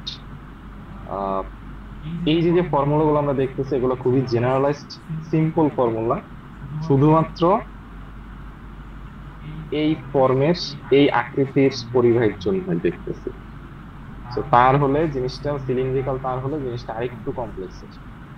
সো আমাদের আর কি ওটা লাগবে না আপাতত, আমরা জাস্ট এই ফর্মের এই শেপের তারের জন্যই হল ভোল্টেজটা শিখে রাখবো। সিলিন্ড্রিক্যাল তারের জন্য এটা অনেক বেশি কমপ্লেক্স হবে। ঠিক আছে, সো ভিএস হচ্ছে বিভিডি।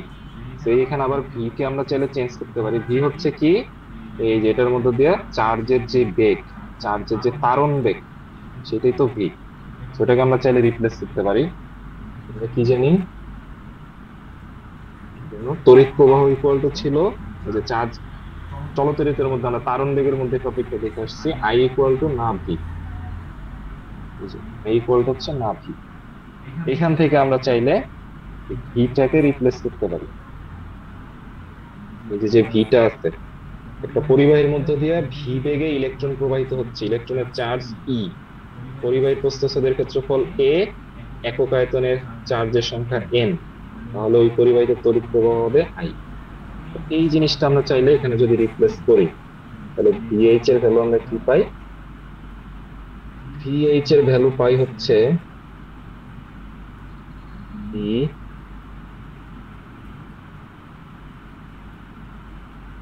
I D divided by N A E. ঠিক আছে, আমরা চাইলে এই যে ডি ডিভাইডেড বাই এ, এটাকেও আসলে চাইলে আরেকটু সিম্পলিফাই করতে পারি। ভাই আসলে জিনিসগুলো দিয়ে দিচ্ছে বইতে। আমরা যদি এই যে এখানে এটাকে যদি আবার পুরুত্ব ধরি, এটা হচ্ছে আমাদের উইথ, এটা হচ্ছে ডি। তাহলে দেখো এ হচ্ছে টি ইন্টু ডি, তাহলে সুতরাং আমাদের টি হচ্ছে এ বাই ডি।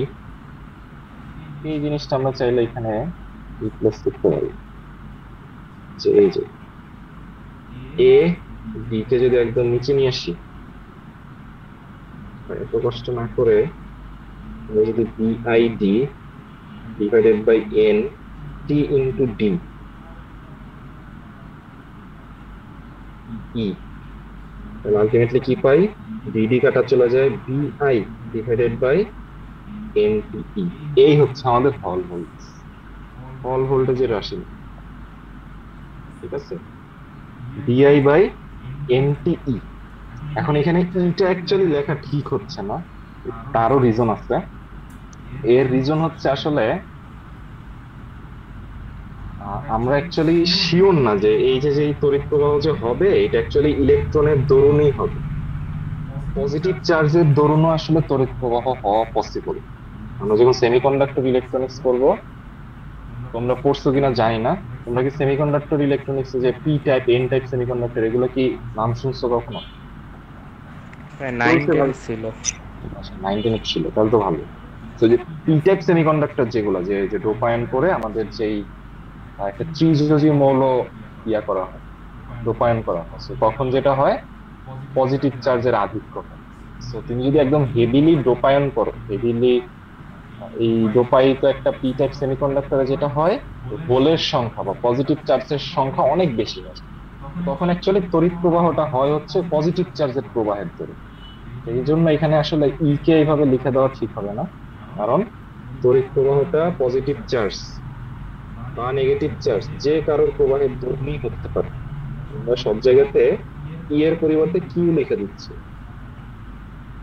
জেনারেলাইজড করে দিচ্ছি জিনিসটাকে।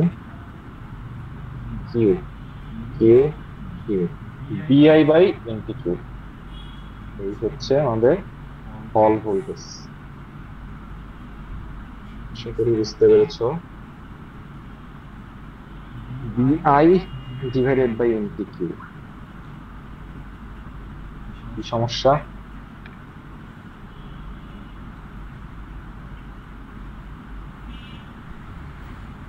আমার কথা কি শোনা যাচ্ছে? জি ভাই যাচ্ছে।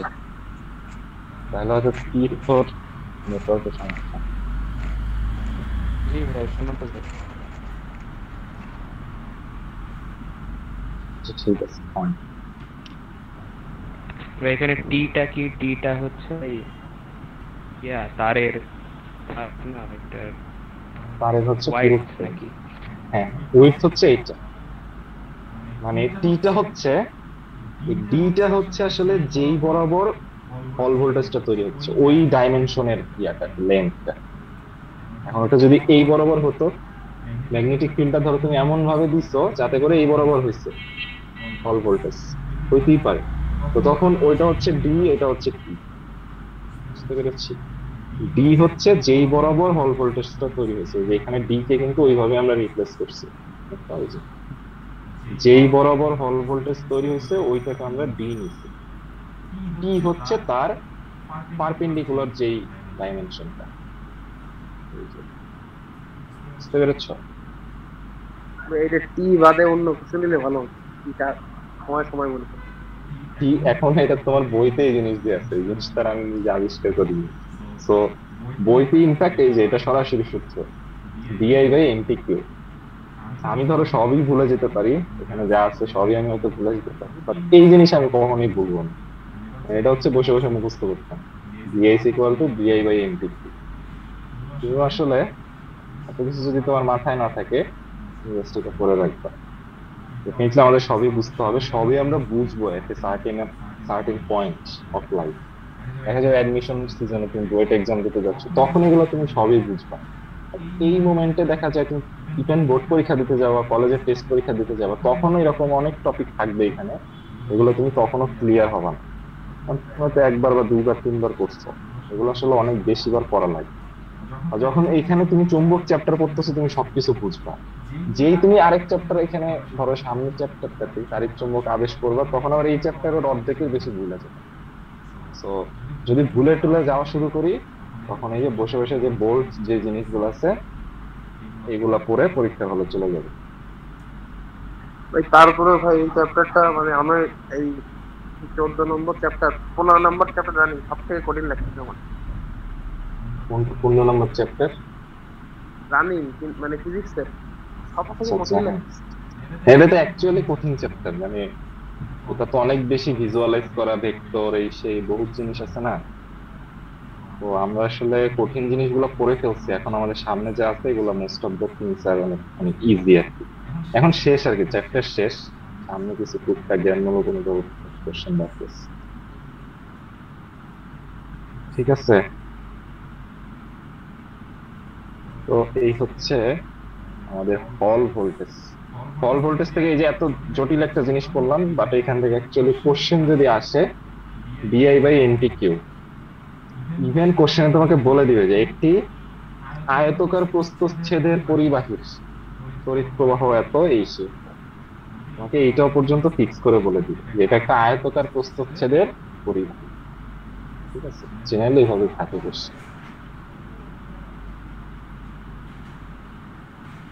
ঠিক আছে, সো ধরো তোমাকে এখান থেকে একটা স্যাম্পল কোশ্চেন যদি তোমাকে দেয়, কোশ্চেনটা এমন হতে পারে যে একটা আয়তকার প্রস্থচ্ছেদের পরিবাহী, সব ডাইমেনশন গুলো দেয়া আছে, তড়িৎ প্রবাহ দেয়া আছে, ম্যাগনেটিক ফিল্ড দেয়া আছে। সো গ নাম্বারে কোশ্চেন হতে পারে যে এখানে কত পরিমাণ ফোর্স ফিল করবে, তারটা কত পরিমাণ ফোর্স ফিল করবে, এটা একটা কোশ্চেন হতে পারে। এরপরে হল ভোল্টেজ বের করতে বলতে পারে। ঠিক আছে, এইগুলোই আর কি। তো তোমাদের হোমওয়ার্ক দিব না একটা, ওইখানে আর কি কিছু কোশ্চেন তুমি অ্যাড করে দিবে। কারো কি কোনো কোশ্চেন আসছে? তাইলে আমরা আসলে অফিসিয়ালি আমাদের যেই তড়িৎ প্রবাহের চুম্বক ক্রিয়া, এই পার্টটা আমরা শেষ ঘোষণা করতে পারি।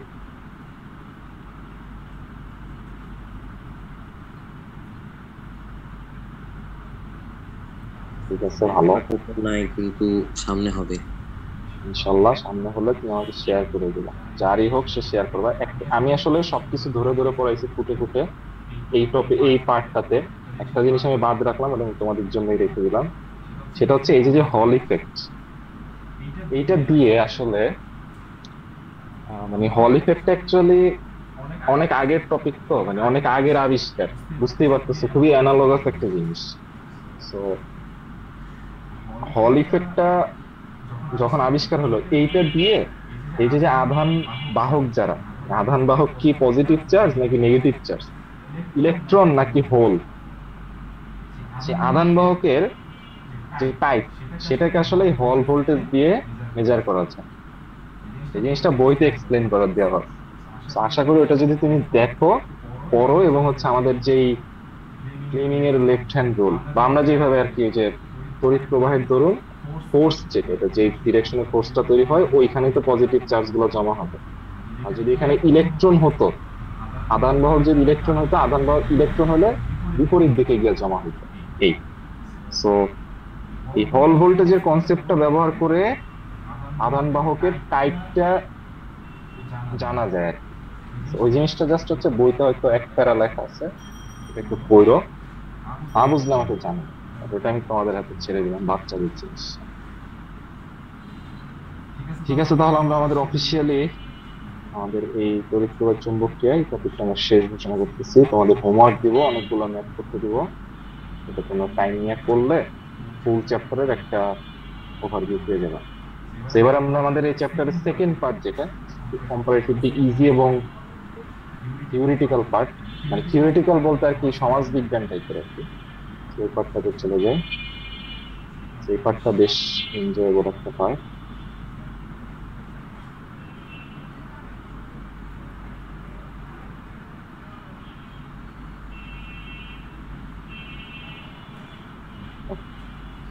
এখানে তোমরা একটা ফিগার দেখতে পাচ্ছ, যেটা করা হচ্ছে এখানে একটা পাত্রে পানি নিয়ে তাপ দেওয়া হচ্ছে গ্যাসের চুলায় বসায়। তো যেটা হয়, আমরা যখন পাত্রে একটা নর্মাল একটা পাত্রে পানি রেখে দিচ্ছি, গ্যাসের চুলার উপর রাখছো, গ্যাসের চুলা এখনো ধরো জ্বালাও না, তখন যেটা হবে জাস্ট পানিগুলা, কিন্তু পানির যে কণিকা গুলা তারা মোটামুটি স্থির ভাবেই থাকবে, যদিও তাদের নিজস্ব একটা গতি আছে, বাট আমরা কি পানির যে ইয়াগুলা পার্টিকেল গুলো, ওগুলাকে স্থির অবস্থাতে দেখি। যখন আমরা তাপ দেওয়া শুরু করি, যেটা হয় পানির মধ্যে একটা গতির সঞ্চার হয়। তো এইখানে যে ডিরেকশনটা দেখতে পাচ্ছ, এই সেম ভাবে পানির মধ্যে এরকম একটা উপরের জিনিসগুলো নিচে যায়, নিচের পানিগুলো উপরে যায়, আবার উপরের গুলা নিচে যায়, নিচের গুলো উপরে যায়, এরকম চলতে থাকে। এইভাবেই বেসিক্যালি তাপটা হচ্ছে সব জায়গায় ছড়ায়।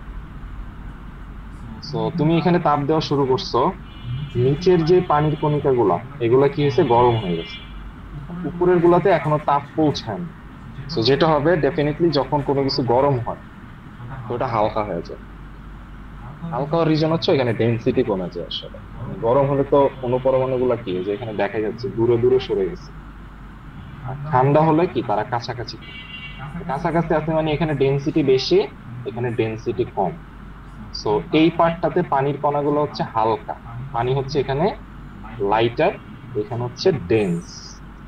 যেটা হবে ডেন্স পানি, যেটা উচ্চ ঘনত্বের পানি, তারা আবার নিচের দিকে চলে আসে, আর এখানে নিম্ন ঘনত্বের পানি তারা আবার উপরের দিকে চলে যায়। আবার যেটা হয়, এই উপরের পানি নিচে আসার পরে নিচের পানি আবার গরম হয়, উপরের পানি কি কম্পারেটিভলি নিচের পানির চেয়ে ঠান্ডা। এইভাবেই সাইকেলটা চলতে থাকে, পানি জাস্ট উপর থেকে নিচে যাচ্ছে, আবার নিচ থেকে উপর হচ্ছে, উপর থেকে নিচে যাচ্ছে, নিচ থেকে উপর হচ্ছে। এই যে যে ঘটনাটা, এটাকে বলা হচ্ছে কনভেকশন। কনভেনশন বলে ফেলা ছিল, এটা হচ্ছে কনভেকশন। বাংলা টার্মটার সাথে সবাই পরিচিত, ইংরেজি টার্মটা হয়তো অনেকটা ফার্স্ট টাইম শুনতেছি। সো কনভেকশন যেটা, এটার বাংলা টার্মটা হচ্ছে পরিচলন।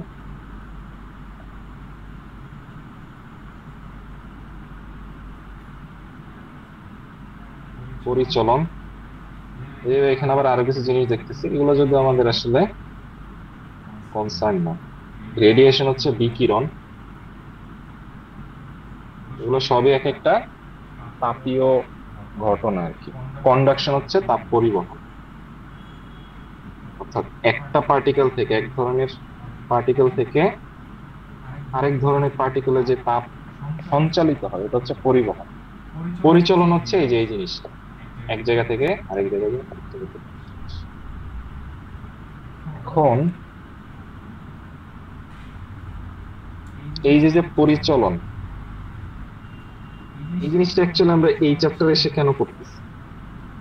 পরিচলন যেটা দেখতেছি যে কম্পারেটিভলি ঠান্ডা জিনিস এবং গরম জিনিস তারা হচ্ছে এইভাবে মুভমেন্টের মধ্যে থাকে। এই জিনিস আমরা, আমাদের তো তাপগতিবিদ্যায় পড়ার কথা, এই জিনিস আমরা পড়তেছি হচ্ছে চুম্বকের চ্যাপ্টারে। রিজন কি বলতো? আন্দাজ করতে পারতেছে আমরা অ্যাকচুয়ালি কোন টপিকটা পড়তেছি এখন?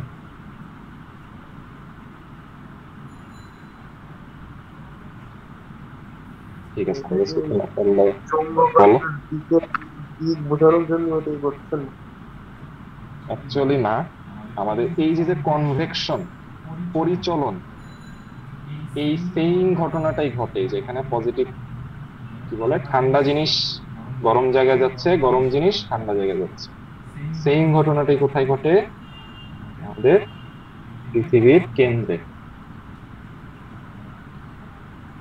আমরা অ্যাকচুয়ালি এখন যেটা পড়তেছি সেটা হচ্ছে এই যে পৃথিবী যে একটা চুম্বকের ন্যায় আচরণ করে, পৃথিবীর যে ম্যাগনেটোস্ফিয়ার, সেটা কেন সৃষ্টি হয়? আমরা তো দেখে আসছি যে আছে ম্যাগনেটোস্ফিয়ার একটা আছে, পৃথিবীর চারপাশে ম্যাগনেটিক ফিল্ড লাইন আছে, অরোরা সৃষ্টি হয়, জিনিস তো দেখে আসছি। কেন সৃষ্টি হয় সেটাই হচ্ছে আমরা দেখবো। সৃষ্টি হওয়ার পিছনে মেইন রিজন হচ্ছে পরিচলন, কনভেকশন। সো আমাদের এই পৃথিবীর, আমরা তো জানি এটা হচ্ছে পৃথিবী হচ্ছে তিনটা ইয়া থাকে, এটা হচ্ছে কি বলে, অশ্বমণ্ডল বলে মনে হয়, অশ্বমণ্ডল, গুরুমণ্ডল, কি বলে মনে হয়, কোর, ম্যান্টল, ক্রাস্ট। এটা মাঝখানেরটা কি বলে? আচ্ছা, কেন্দ্রমণ্ডল। মাঝখানেরটা একদম ভিতরেরটা কেন্দ্রমণ্ডল, এটা হচ্ছে গুরুমণ্ডল, এটা হচ্ছে অশ্বমণ্ডল। ঠিক আছে। তো আমাদের এই কোর যেটা, কোরের আবার দুইটা পার্ট থাকে।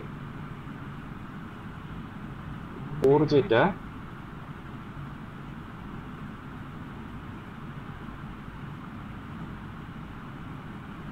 কোরের হচ্ছে আবার দুইটা পার্ট থাকে। একটা হচ্ছে একদম ভিতরে যেটা আছে, ভিতরের কোরকে আমরা কি বলতে পারি? অন্তঃকেন্দ্রমণ্ডল বলি। অন্তঃকেন্দ্রমণ্ডল একদম পৃথিবীর কেন্দ্র যে পার্টটাতে, কেন্দ্রমণ্ডল। আরেকটা হচ্ছে কেন্দ্রমণ্ডল।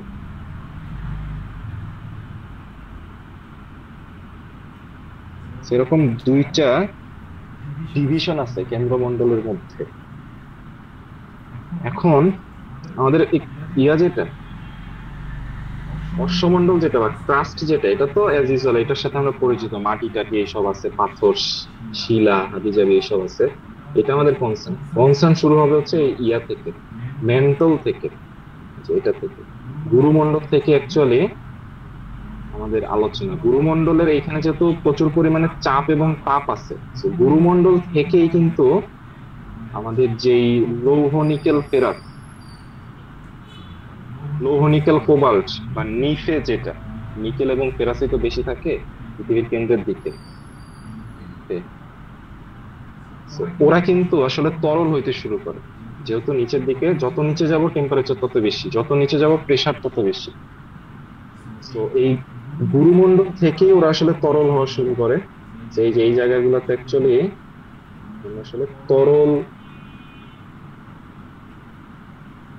ধাতু আছে, এবং যত তুমি নিচের দিকে যাওয়ার টেম্পারেচার কিন্তু তত বেশি।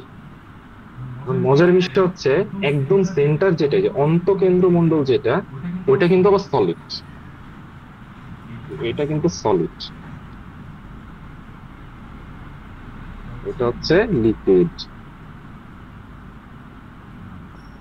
এর উপরে যেটা থাকে, কোরের উপরে যেটা থাকে, এটা হচ্ছে ম্যান্টল। ম্যান্টল হচ্ছে পোলার লিকুইড, মানে এটা লিকুইড বাট হচ্ছে আমাদের এই যে লিকুইডটা আছে বহিঃকেন্দ্র মণ্ডল, এটার চাইতে কম্পারেটিভলি কুলার, ঠান্ডা। অন্তঃকেন্দ্র মণ্ডল এটা আবার সলিড, বাট নিচের দিকে যত নিচের দিকে যাওয়া টেম্পারেচার কিন্তু বেশি। অন্তঃকেন্দ্র মণ্ডলের টেম্পারেচার কিন্তু বহিঃকেন্দ্র মণ্ডলের চেয়ে বেশি, স্টিল এটা সলিড। কেন বলতো?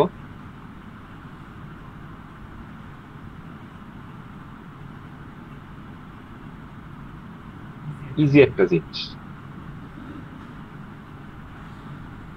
এটা হচ্ছে প্রেসারের জন্য। যদিও এটা টেম্পারেচার অনেক বেশি, বাট ওইখানে আসলে এত প্রেসার, ওখানে কি পরিমাণ প্রেসার আছে, 3 বায়ুমণ্ডলের প্রেসার হচ্ছে আমাদের নর্মাল ভূপৃষ্ঠে 45 ডিগ্রি অক্ষাংশে আমাদের প্রেসার হচ্ছে 1 atm, আর আমাদের পৃথিবীর কেন্দ্রে প্রেসার হচ্ছে 3.5 মিলিয়ন atm। আন্দাজ করা যায়।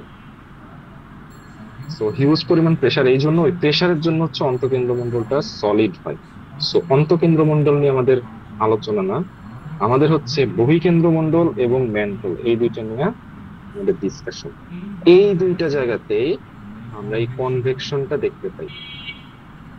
কনভেকশন, যেহেতু এখানে অনেক উচ্চ চাপ এবং উচ্চ তাপে আমাদের এই নিচে থাকে নিকেল এবং ফেরাস, যে দুইটা হাইলি ম্যাগনেটিক প্রপার্টি বিশিষ্ট দুইটা ধাতু।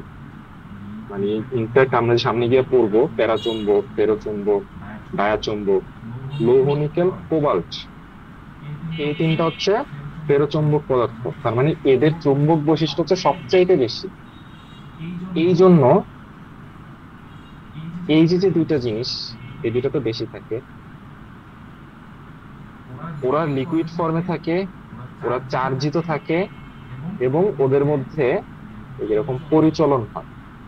সো গুরুমণ্ডল থেকে প্রতিনিয়ত কম্পারেটিভলি ঠান্ডা এবং ভারী আয়ন গুলা এরকম অন্তঃমণ্ডলের দিকে যায়, কেন্দ্রমণ্ডলের দিকে, আবার কেন্দ্রমণ্ডল থেকে হালকা গুলো আবার উপরের দিকে আসে। এইভাবে এই চার্জিত বস্তুগুলার পরিচলন হয়, কনভেকশন হয়। এই কনভেকশনের দরুন পৃথিবীর অভ্যন্তরে একটা তড়িৎ ক্ষেত্র বা একটা ইলেকট্রিসিটি ইনডিউসড হয়। ওই ইলেকট্রিসিটিকে বলা হচ্ছে এই যে কনভেকশন কারেন্ট। দেখতে পাচ্ছ তো, এই যে কনভেকশন কারেন্ট। এখানে প্রতিনিয়ত যে হালকা গুলো হচ্ছে ভিতরের দিকে যায়, আবার ভারীগুলো হচ্ছে ভিতরের দিকে যায়, হালকা গুলো হচ্ছে উত্তপ্ত হালকা গুলো হচ্ছে যে বাইরের দিকে আসে। সেইভাবে প্রতিনিয়ত এরকম কনভেকশন হতে থাকে, পরিচলন হতে থাকে। সেই পরিচলনের ফলে এখানে যে একটা কারেন্ট তৈরি হচ্ছে, ওইটা কি বলা হচ্ছে কনভেকশন কারেন্ট। এখন তুমি চিন্তা করো, তোমার কাছে এরকম কারেন্ট আছে যেটা আসলে এরকম চক্রাকারে ঘুরতেছে, সাথে সাথে আবার পৃথিবীর আহ্নিক গতি আছে। প্রতিনিয়ত এই যে ইলেকট্রিক ফিল্ড গুলো সৃষ্টি হচ্ছে, এগুলো কিন্তু প্রতিনিয়ত ডিস্টর্ট হয়ে যাবে, এবং তাদের একটা গতিশক্তিও আছে, গতিও আছে। তো এই পুরো বিষয়টা একসাথেই আমাদের পৃথিবীকে একটা ম্যাগনেটের মতো আচরণ করায়। আমাদের এই কনভেকশন কারেন্ট, পরিচলনের জন্য সৃষ্ট কারেন্ট, এবং পৃথিবীর আহ্নিক গতি, এই দুইটা জিনিস একত্রে পৃথিবীর ম্যাগনেটিক ফিল্ডটা সৃষ্টি করে। বুঝতে পেরেছি? Sorry convection current.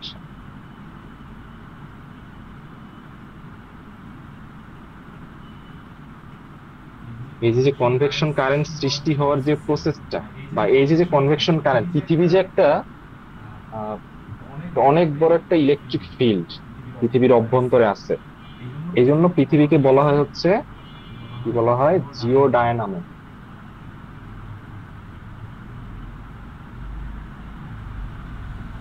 জিও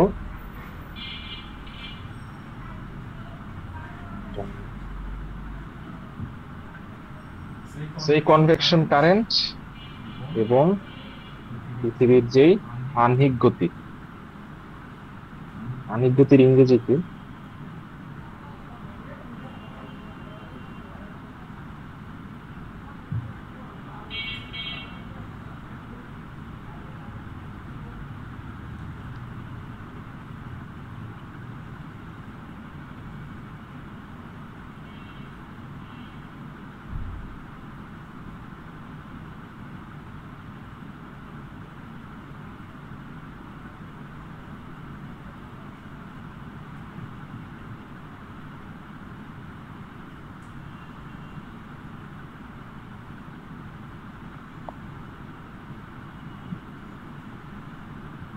যেমন কি ডায়ারনাল মোশন।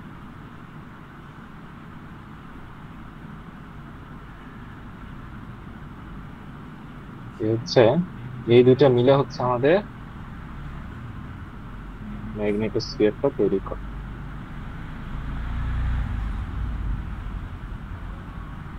বুঝতে পেরেছি? পুরো এই পেজে যা যা আছে এতে কি কি বুঝিনি।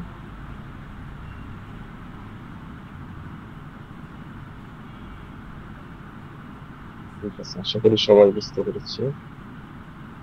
তো এই যে এখানে ম্যাগনেটিক ফিল্ড তৈরি হলো আমাদের কনভেকশন কারেন্ট এবং আহ্নিক গতির জন্য, পুরো ম্যাগনেটোস্ফিয়ারটা দেখতে কেমন লাগে? এই হচ্ছে আমাদের পৃথিবী, পৃথিবীর চারপাশে এই হচ্ছে আমাদের ম্যাগনেটিক ফিল্ড, ম্যাগনেটোস্ফিয়ার। ঠিক আছে, সো এই জিনিসটাই বেসিক্যালি আমরা বাস্তবে দেখি। মানে বাস্তবে এর অস্তিত্ব বোঝা যায় কখন? আমাদের হচ্ছে যখন অরোরা দেখি, আমাদের যেই মহাজাগতিক যে রশ্মিগুলা তাদেরকে যে সে আটকাই ফেলে, তখন অ্যাকচুয়ালি আমরা এটার এক্সিস্টেন্সটা ফিল করি।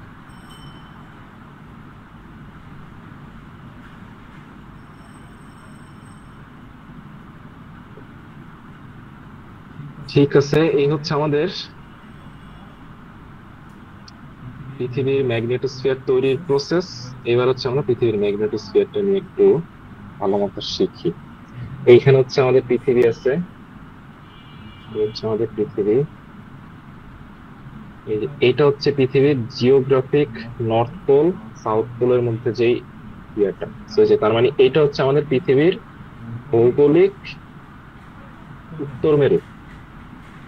এটা না, এটা এটা হচ্ছে আমাদের পৃথিবীর ভৌগোলিক উত্তর মেরু, এটা হচ্ছে আমাদের পৃথিবীর ভৌগোলিক দক্ষিণ মেরু। এইখানটাতে এই হচ্ছে আমাদের দক্ষিণ আমেরিকা, এই হচ্ছে ব্রাজিল, এইখানে আর্জেন্টিনা। হচ্ছে আমাদের উত্তর আমেরিকা, এখানে হচ্ছে ইউএসএ, এখানে হচ্ছে কানাডা, এই হচ্ছে আফ্রিকা। তো যাই হোক, তো আমাদের জিওগ্রাফিক নর্থ পোল যেটা এবং জিওগ্রাফিক সাউথ পোল, অর্থাৎ জিওগ্রাফিক অ্যাক্সিস যেটা পৃথিবীর, আমাদের যেই ম্যাগনেটিক অ্যাক্সিস পৃথিবীর, ওটা অ্যাকচুয়ালি অ্যালাইন্ড না। সো ম্যাগনেটটা হচ্ছে এই অ্যাক্সিসের এই পাশে থেকে। আমাদের magnetic north pole, sorry geographic north পোলের কাছাকাছি হচ্ছে ম্যাগনেটিক সাউথ পোলটা অবস্থান করে। এই যে কনভেনশন হচ্ছে সাদা দিয়া সাউথ বুঝায়, লাল দিয়া নর্থ বুঝায়। আমাদের জিওগ্রাফিক নর্থ পোলের কাছে আমাদের ম্যাগনেটিক সাউথ পোল অবস্থান করে, এবং আমাদের জিওগ্রাফিক সাউথ পোলের কাছে ম্যাগনেটিক নর্থ পোল অবস্থান করে। ঠিক আছে, ভালো কথা। বাট তারা অ্যালাইন্ড না, অর্থাৎ একই রেখা বরাবর অবস্থান করে না। আমাদের যেই ম্যাগনেটিক সাউথ পোল সে হচ্ছে জিওগ্রাফিক নর্থ পোলের বামে অবস্থান করে, এবং এই যে যে তাদের মধ্যবর্তী অ্যাঙ্গেল এটা হচ্ছে এই 11.5 ডিগ্রি। ঠিক আছে, এই ভ্যালু মুখস্থ করার কোনো দরকার নেই, জাস্ট জেনে রাখবো যে তারা আসলে একই রেখায় অবস্থান করে না। ওকে, আর যেহেতু হচ্ছে আমাদের চৌম্বক বলরেখাগুলা নর্থ পোল থেকে সাউথ পোলের দিকে প্রবেশ করে, সো চৌম্বক নর্থ পোল হচ্ছে এটা, এখান থেকে এই যে সাউথ পোলের দিকে প্রবেশ করতেছে। এই যে যে এরিয়াটা এটা হচ্ছে আমাদের চৌম্বক সাউথ পোল। ওকে, এখন একটা মজার বিষয় হচ্ছে এই যে চৌম্বক সাউথ পোল এবং চৌম্বক নর্থ পোল এই জিনিসটা কিন্তু ফিক্সড, এটা কিন্তু over the time million million বছর পরে, মিলিয়ন মিলিয়ন বছরে এটা আস্তে আস্তে শিফট হয়। তো এমন হইতে পারে কোনো একদিন হয়তো কয়েক কোটি বছর পরে দেখা গেল যে আমাদের এই বাংলাদেশে চলে আসলো চৌম্বক নর্থ পোল বা সাউথ পোল কিছু, মানে এটা এরকম হয়ে যেতে পারে, অনেক টাইম লাগবে। ধরো এরকম হয়ে গেল, তখন বাংলাদেশে কি বড়রা দেখা যাবে? এটা তো অনেক টাইম লাগে। পৃথিবীর যেই চৌম্বক মেরু এগুলো আসলে ফিক্সড না, এটা আসলে ওভার দ্য টাইম ধীরে ধীরে ধীরে ধীরে চেঞ্জ হতে পারে। বুঝতেই পারতেছো কেন চেঞ্জ হবে? পৃথিবীর অভ্যন্তরের যে বৈশিষ্ট্য ওইটার জন্যই তো আসলে ম্যাগনেটোস্ফিয়ার তৈরি হয়। সো ওই অভ্যন্তরীণ যদি কোনো চেঞ্জ হয় বা সামহাও যদি কিছু হয় ওভার দ্য পিরিয়ড আস্তে আস্তে আস্তে আস্তে, এখানে যদি কোনো থার্মাল চেঞ্জ হয় বা হচ্ছে থার্মোডাইনামিক চেঞ্জ হয়, তো তখন আমাদের এই ম্যাগনেটোস্ফিয়ারেরও চেঞ্জ হতে পারে। ঠিক আছে, এই হচ্ছে আমাদের ম্যাগনেটোস্ফিয়ার তৈরির প্রসেস। এখানে আসলে তেমন কিছু বলার নাই, কিন্তু কিছু বুঝি না এমন কি কিছু আছে? ঠিক আছে,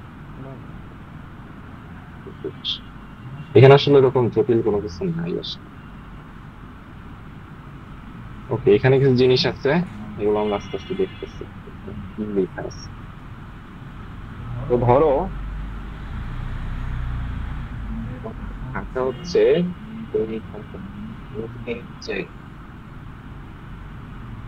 এইখানে, ধরো এখানে হচ্ছে আমাদের ঢাকা।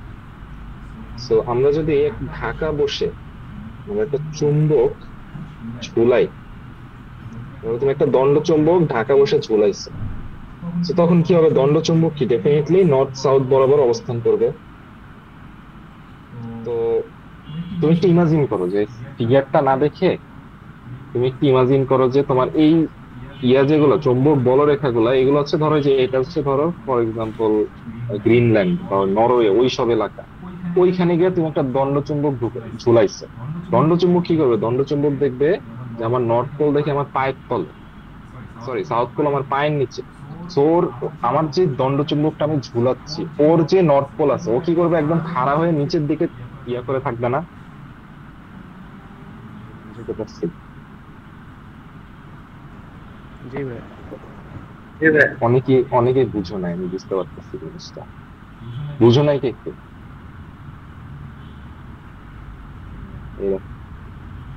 আরেকটা আরেকবার। হ্যাঁ বুঝতে পারছি, এই জিনিসটা আসলে আমি খুব ফাস্ট বলে ফেলছি।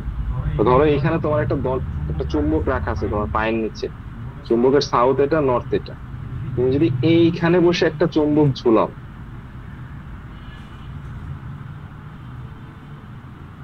তখন যেটা হবে এই সাউথ বরাবর হচ্ছে নর্থ, তো ধরো এটা হচ্ছে এরকম স্ট্রেইটই হবে কাইন্ড অফ। পৃথিবীর চুম্বক কিন্তু এখানে নাই, জাস্ট এই একটা চুম্বক, এই যে তোমার একটা কম দামি চুম্বক উইকার, সো সে হচ্ছে কাইন্ড অফ হরিজন্টালি অবস্থান করবে। বাট এই চুম্বকটা নিয়ে তুমি যদি এখন এইখানে আসো তখন কি হবে?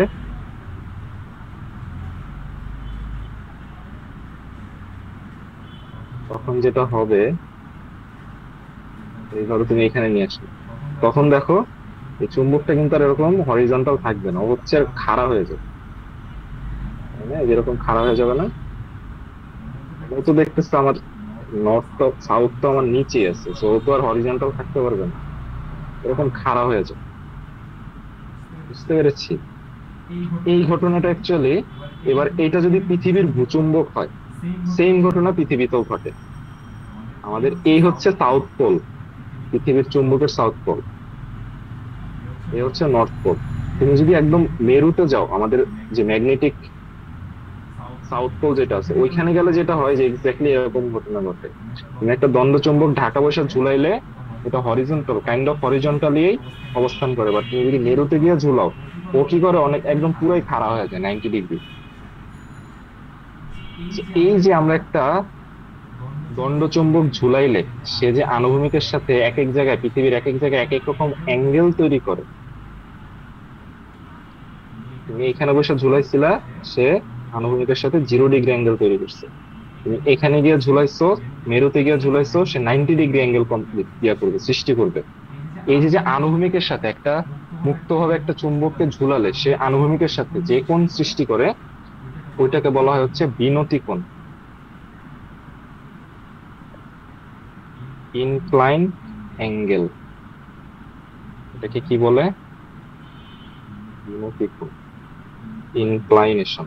যে এখানে এই জিনিসটা দেওয়া আছে, তুমি একটা চুম্বককে করছো, দেখা যায় চুম্বক গুলা, কম্পাস গুলা কিন্তু এইভাবে ডিজাইন করা থাকে, তুমি ফিক্সড করে করে দিবা তাহলে হবে না। ও হচ্ছে এইভাবে মুভ করতে পারে, আবার এরকম উপরে নিচেও মুভ করতে পারে।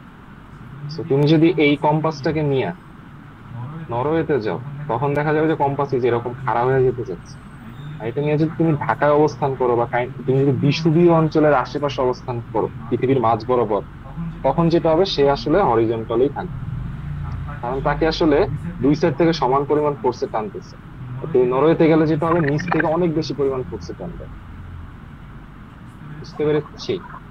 মানে ভাইয়া কম্পাসের কাঁটাটা উপর নিচ বরাবর আপ ডাউন করে? হ্যাঁ, এই যে উপর নিচে আপ ডাউন করার ফলে যে অ্যাঙ্গেলটা তৈরি হয় আনুভূমিকের সাথে, যে অ্যাঙ্গেল তৈরি হয় এটাকে বলা হচ্ছে বিনতি কোণ। এই যে যে বিনতি কোণের ডেফিনেশনটা বললাম, এটা কোনো না কোনো এক্সামে আসবে, জ্ঞানমূলক কোশ্চেন, তো মুখস্থ করে রাখতে হবে। বুঝতে পেরেছি? এখন মুখস্থ করতে হবে।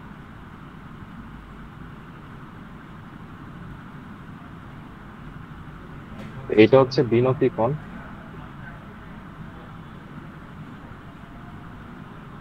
বিনতি কোণের ডেফিনেশন পরীক্ষায় জ্ঞানমূলকের জন্য লাগবে। খ, গ, ঘ সব পারো, বিনতি কোণের ডেফিনেশন সাজায় লিখতে পারতেছে না, ঝুমঝুম যা মাথায় আসতেছে তাই লিখতেছে, কি হবে? একটা আমার খ কাটা যায়। ওকে, আর এই পাশে যেটা দেখতেছি এটাকে বলা হচ্ছে বিচ্যুতি কোণ। তুমি চিন্তা করো যে তোমার আসলে আমাদের যে চৌম্বকটা সে হচ্ছে এই বরাবর অবস্থান করে। এখন তুমি যদি এইখানে যাও, তখন কিন্তু অ্যাকচুয়ালি আমাদের ভৌগোলিক সাউথ নর্থ বরাবর যে একটা রেখা আছে, আমরা ধরো তুমি ইমাজিন করো যে ঢাকাতে অবস্থান করতেছে, এইখানে ভৌগোলিক সাউথ নর্থের সাথে আমি একটা চুম্বক স্থাপন করলে সে যে অ্যাঙ্গেলটা উৎপন্ন করে, এটা কিন্তু অন্য কোনো জায়গায় গেলে, রাশিয়াতে গেলে কিন্তু ওই অ্যাঙ্গেলটা হবে না, ডিফারেন্ট একটা অ্যাঙ্গেল হবে। বিনতি কোণ এবার ভুলে যাই। এবার হচ্ছে আমরা আমাদের যে পৃথিবীর ভৌগোলিক যে অ্যাক্সিসটা আছে ওইটার সাথে আমাদের চুম্বকটা যে অ্যাঙ্গেলটা তৈরি করতেছে, আমাদের যেই নর্থ সাউথ রেখা আছে ওইটার সাথে আমাদের যে ম্যাগনেটিক লাইনটা আছে সে যে অ্যাঙ্গেলটা কমপ্লিট সৃষ্টি করতেছে ওটাকে বলা হচ্ছে বিচ্যুতি কোণ। তুমি ধরো এই হচ্ছে পৃথিবী, এই হচ্ছে আমাদের চুম্বক সাউথ পোল, এই হচ্ছে আমাদের চুম্বক নর্থ পোল, সাউথ নর্থ। তুমি হচ্ছে এই হচ্ছে আমাদের অ্যাক্সিস, পৃথিবীর অ্যাক্সিস। তুমি ধরো এইখানে আছো, এইখানটাতে, এই জায়গাটা কোথায়? আমরা ধরে নিই আফ্রিকার কোথাও একটা জায়গা। তুমি যদি এইখানে অবস্থান করো একটা কম্পাস নিয়ে, দেখবা যে এখানে তোমার সে একদম এই বরাবর অবস্থান করতেছে। সে তো আমাদের এই যে যে পৃথিবীর চৌম্বক ক্ষেত্র সেই বরাবরই অবস্থান করবে। এইখানে একটা অ্যাঙ্গেল সৃষ্টি হচ্ছে। তুমি যদি এবার নর্থ পোলের কাছাকাছি কোনো জায়গায় যাও, ধরো তুমি রাশিয়াতে আছো, এইখানে আছো, ওইখানে কি অবস্থা হবে? ওইখানে তো অ্যাকচুয়ালি সাউথের কাছাকাছি নর্থ থাকবে, নর্থের কাছাকাছি সাউথ যাবে, মানে এই জিনিসটা আসলে ক্রুরিত, এই জন্য একটা বুঝতে সমস্যা হচ্ছে। বা তুমি রাশিয়াতে আছো, তো তখন আসলে চুম্বকটা এইভাবে অবস্থান করবে। তো দেখো এইখানে এই ভৌগোলিক যেই অক্ষ, ওর সাথে অ্যাঙ্গেল কিন্তু ডিফারেন্ট। এই যে যে ভৌগোলিক অক্ষের সাথে চুম্বক অক্ষ যে অ্যাঙ্গেলটা তৈরি করে এটাকে বলা হয় বিচ্যুতি কোণ। আশা করি বুঝতে পেরেছ। বুঝতে পারোনি এমন কেউ কি আছো? ভাই তাহলে কি স্থান ভেদে বিচ্যুতি কোণটা পরিবর্তিত হয়? স্থানভেদে বিচ্যুতি কোণ এবং বিনতি কোণ দুইটাই চেঞ্জ হয়। ভাই তাহলে এই যে 11.5 ডিগ্রি এটা কি ছিল? এইটা হচ্ছে বিষুবীয় অঞ্চলে, এই দেখো এই যে আমি এইখানে বসে আমি হিসাব নিকাশ করতেছি। মেইন যে একদম বিষুবীয় অঞ্চলে বসে যদি হিসাব করি, বিষুবীয় অঞ্চলে তো চুম্বক এইভাবে অবস্থান করতেছে পৃথিবীর মাঝ বরাবর। এইখানে গেলে তো আর আমাদের কি বলে, আমাদের যে দণ্ড চুম্বক সে তো আর এইভাবে অবস্থান করবে না। এটা হচ্ছে পৃথিবীর চুম্বক ক্ষেত্রের সাথে আর পৃথিবীর চুম্বক অক্ষের সাথে ভৌগোলিক অক্ষের যে অ্যাঙ্গেল ওইটা হচ্ছে 11.5। এটা তো আবার ডিফারেন্ট জিনিস, এটার সাথে তো এটার সম্পর্ক নেই। ঠিক আছে, বিষুবীয় অঞ্চলে তুমি এইখানে যদি তুমি বিচ্যুতি কোণ হিসাব করো তাহলে ওইটা 11.5 হবে। এই 11.5টা হচ্ছে পৃথিবীর জিওগ্রাফিক অ্যাক্সিস এবং ম্যাগনেটিক অ্যাক্সিসের মধ্যবর্তী অ্যাঙ্গেল। এখন এইটা অ্যাকচুয়ালি বিচ্যুতি কোণ। ঠিক আছে, এই জায়গাটাতে বিচ্যুতি কোণ এটা হবে। But এটা বিচ্যুতি কোণ জেনারেলাইজড কোনো বিচ্যুতি কোণ না, তুমি আলাদা আলাদা জায়গায় যাবা, আলাদা আলাদা বিচ্যুতি কোণ পাবা। বুঝতে পেরেছি রুদ্রনীল? জি ভাই। হ্যাঁ, বিচ্যুতি কোণটা হচ্ছে জিওগ্রাফিক্যাল অ্যাক্সিসের সাথে আমার কম্পাসের অ্যাক্সিসের কোণ।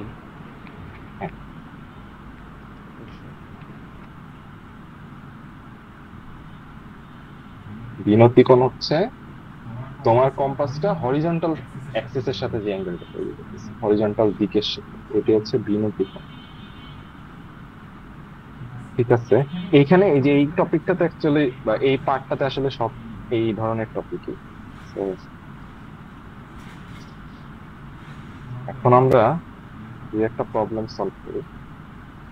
প্রবলেম গুলো হচ্ছে আমাদের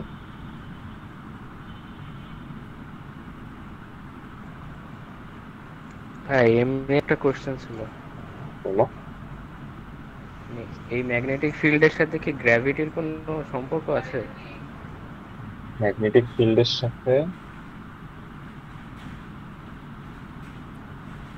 গ্র্যাভিটির কোনো সম্পর্ক গ্র্যাভিটি আছে কিনা, গ্র্যাভিটির কোনো তারতম্য ঘটায় কিনা এটা? তারতম্য তো অ্যাকচুয়ালি ডেফিনেটলি হবে, মানে এগুলো তো সব কাইন্ড অফ মৌলিক বল না, সবগুলাই তো গ্র্যাভিটি বলো, তাড়িৎচুম্বক বল বলো, সবগুলা তো ফান্ডামেন্টাল ফোর্স। সো তুমি যদি একটা চার্জিত পার্টিকেলকে এক জায়গায় ধরে রাখো, তার যদি ফোর্স থাকে, ম্যাস থাকে, তো সে গ্রাভিটেশনাল ফোর্স ফিল করবে, ম্যাগনেটিক ফোর্স ফিল করবে, ইলেকট্রিক্যাল ফোর্স ফিল করবে। সবকিছু মিলে আলটিমেটলি আমাদের সবাই সব ধরনের ফোর্স মিলে আলটিমেটলি সে একটা ফোর্স ফিল করবে। তো ডেফিনেটলি যে কোনো একটা বস্তু সে আসলে এই যে সবগুলো ফান্ডামেন্টাল ফোর্সেই টুকটাক ফিল করে। ইভেন এগুলা কিন্তু আমাদের যেই হেলথের উপরে, আমাদের মানসিক স্বাস্থ্য, সবকিছুর উপরে কিন্তু এই গ্রাভিটি, তারপরে হচ্ছে ম্যাগনেটিজম, এগুলোর ইফেক্ট আছে। দেখবা যে যখন হচ্ছে জোয়ার ভাটা হয়, ভরা পূর্ণিমা এবং ভরা অমাবস্যা, তখন কিন্তু শরীর হাত পা দুর্বল লাগে, ভালো লাগে না, ঘুম আসে। ঠিক আছে, এটা কিন্তু সাইন্টিফিক। এটা আসলে মানে এমন না যে তুমি অসুস্থ, এটা সবারই হচ্ছে, তোমার শরীর হাত পা মেজে মেজে করতেছে, সবারই সেম হচ্ছে। দেখবা পূর্ণিমার সময়, এরপরে দেখো যখন চাঁদ বড় করে উঠবে, যখন শরীর হাত পা অনেক দুর্বল লাগে, খালি ঘুম আসে। এর রিজন হচ্ছে যখন পূর্ণিমা হয় তখন তো আমাদের কি বলে, চাঁদ তো হচ্ছে ওই চাঁদের যে গ্রাভিটেশনাল ফোর্স, ওটা তো অনেক বেড়ে যায়। তো ওইটার জন্য ডেফিনেটলি আমাদের যে শরীরের যে অঙ্গ প্রত্যঙ্গে যে অণু পরমাণু, ওরাও কিছুটা হলেও ফিল করে, ইন্টারঅ্যাক্ট করে ওই ফোর্সের সাথে। তো ওই জন্য আলটিমেটলি আমাদের আসলে ডিফারেন্ট ফিলিংস হয়। এরপরে যখন এটা হ্যাঁ, অমাবস্যাতেও হবে, ডেফিনেটলি হবে। এরপরে যখন হচ্ছে আমাদের ধরো যে সূর্যগ্রহণ হয়, চন্দ্রগ্রহণ হয়, তখন কি হয় আমাদেরকে মুরব্বীরা বলে না যে, বা এটা হচ্ছে নিয়ম যে আসলে সূর্যগ্রহণ খালি চোখে দেখতে হয় না। এর রিজন কি? খালি চোখে দেখলে কি হয়? চোখ নষ্ট হয়ে যায়। এর রিজন হচ্ছে সূর্যগ্রহণ যখন হয় তখন তো সূর্য, চাঁদ, পৃথিবী একই রেখা বরাবর থাকে। তো তখন অ্যাকচুয়ালি আমাদের যেই গ্র্যাভিটেশনাল ফোর্স ওটা অনেক বেশি বেশি হয়ে যায়, বেড়ে যায়। তো ওই এক্সট্রা গ্র্যাভিটেশনাল ফোর্সের দরুন দেখা যায় অনেক মহাজাগতিক পার্টিকেল এগুলা দেখা যায় যে ওই পৃথিবীতে চলে আসে। তো তুমি যদি খালি চোখে ওইদিকে তাকাও, ওইগুলো তোমার চোখে প্রবেশ করবে। তো এই জন্য আর কি দেখা যায় চোখের সমস্যা হতে পারে। এই জন্য বলা হয় যে সূর্যগ্রহণ, চন্দ্রগ্রহণ এগুলাকে খালি চোখে দেখতে হয় না। এটা কিন্তু ভৌতিক কোনো রিজন না, এটা আসলে সাইন্টিফিক রিজন। খালি চোখে দেখা যাবে না। ভাই একটা প্রশ্ন, বলো। পৃথিবী, সূর্য, চাঁদ এই সিরিয়ালে থাকলে চন্দ্রগ্রহণ হয়, আর হ্যাঁ, পৃথিবী, চাঁদ, সূর্য এই সিরিয়াল হলে কি গ্রহণ হয়? পৃথিবী, চাঁদ, সূর্য। মুন, সান, এটাই তো চন্দ্র, এটাই তো সূর্য। ভাই একটা চাঁদ সূর্যকে ঢেকে ফেললো। চাঁদ কই? হ্যাঁ হ্যাঁ, চাঁদ সূর্যকে ঢেকে ফেলছে, এটাই তো হয় না। এটা রিজন হচ্ছে চাঁদ এটাই তো তো আমাদের হয় ভাই। পৃথিবীর অনেক কাছে থাকে। তো সে বড় একটা জিনিসকে ঢাকতেই পারে, যেহেতু সে আমাদের অনেক কাছে আছে, তাই না? আর এটা তো আমাদের এই যে যে সূর্যগ্রহণ, এটা তো আসলে, যাই হোক আমরা যদিও ভূগোল করতেছি, যদিও যেহেতু আমরা জিনিসটা দেখতেছি ভালো মতোই দেখি, এই যে ধরো ছোট একটা চাঁদ, বাট সে আছে পৃথিবীর কাছাকাছি। আর সূর্যটা বড় হইলেও সে আছে অনেক দূরে। এই জন্য কিন্তু সূর্যগ্রহণ এট এ টাইম পৃথিবীর সব জায়গায় দেখা যায় না। একটা সার্টেন এরিয়াতেই কেবল দেখা যায়। So, তুমি যেরকম ইয়া টানবা, রেখা টানবা, এই যে এই এরিয়া গুলো থেকে যেটা হবে,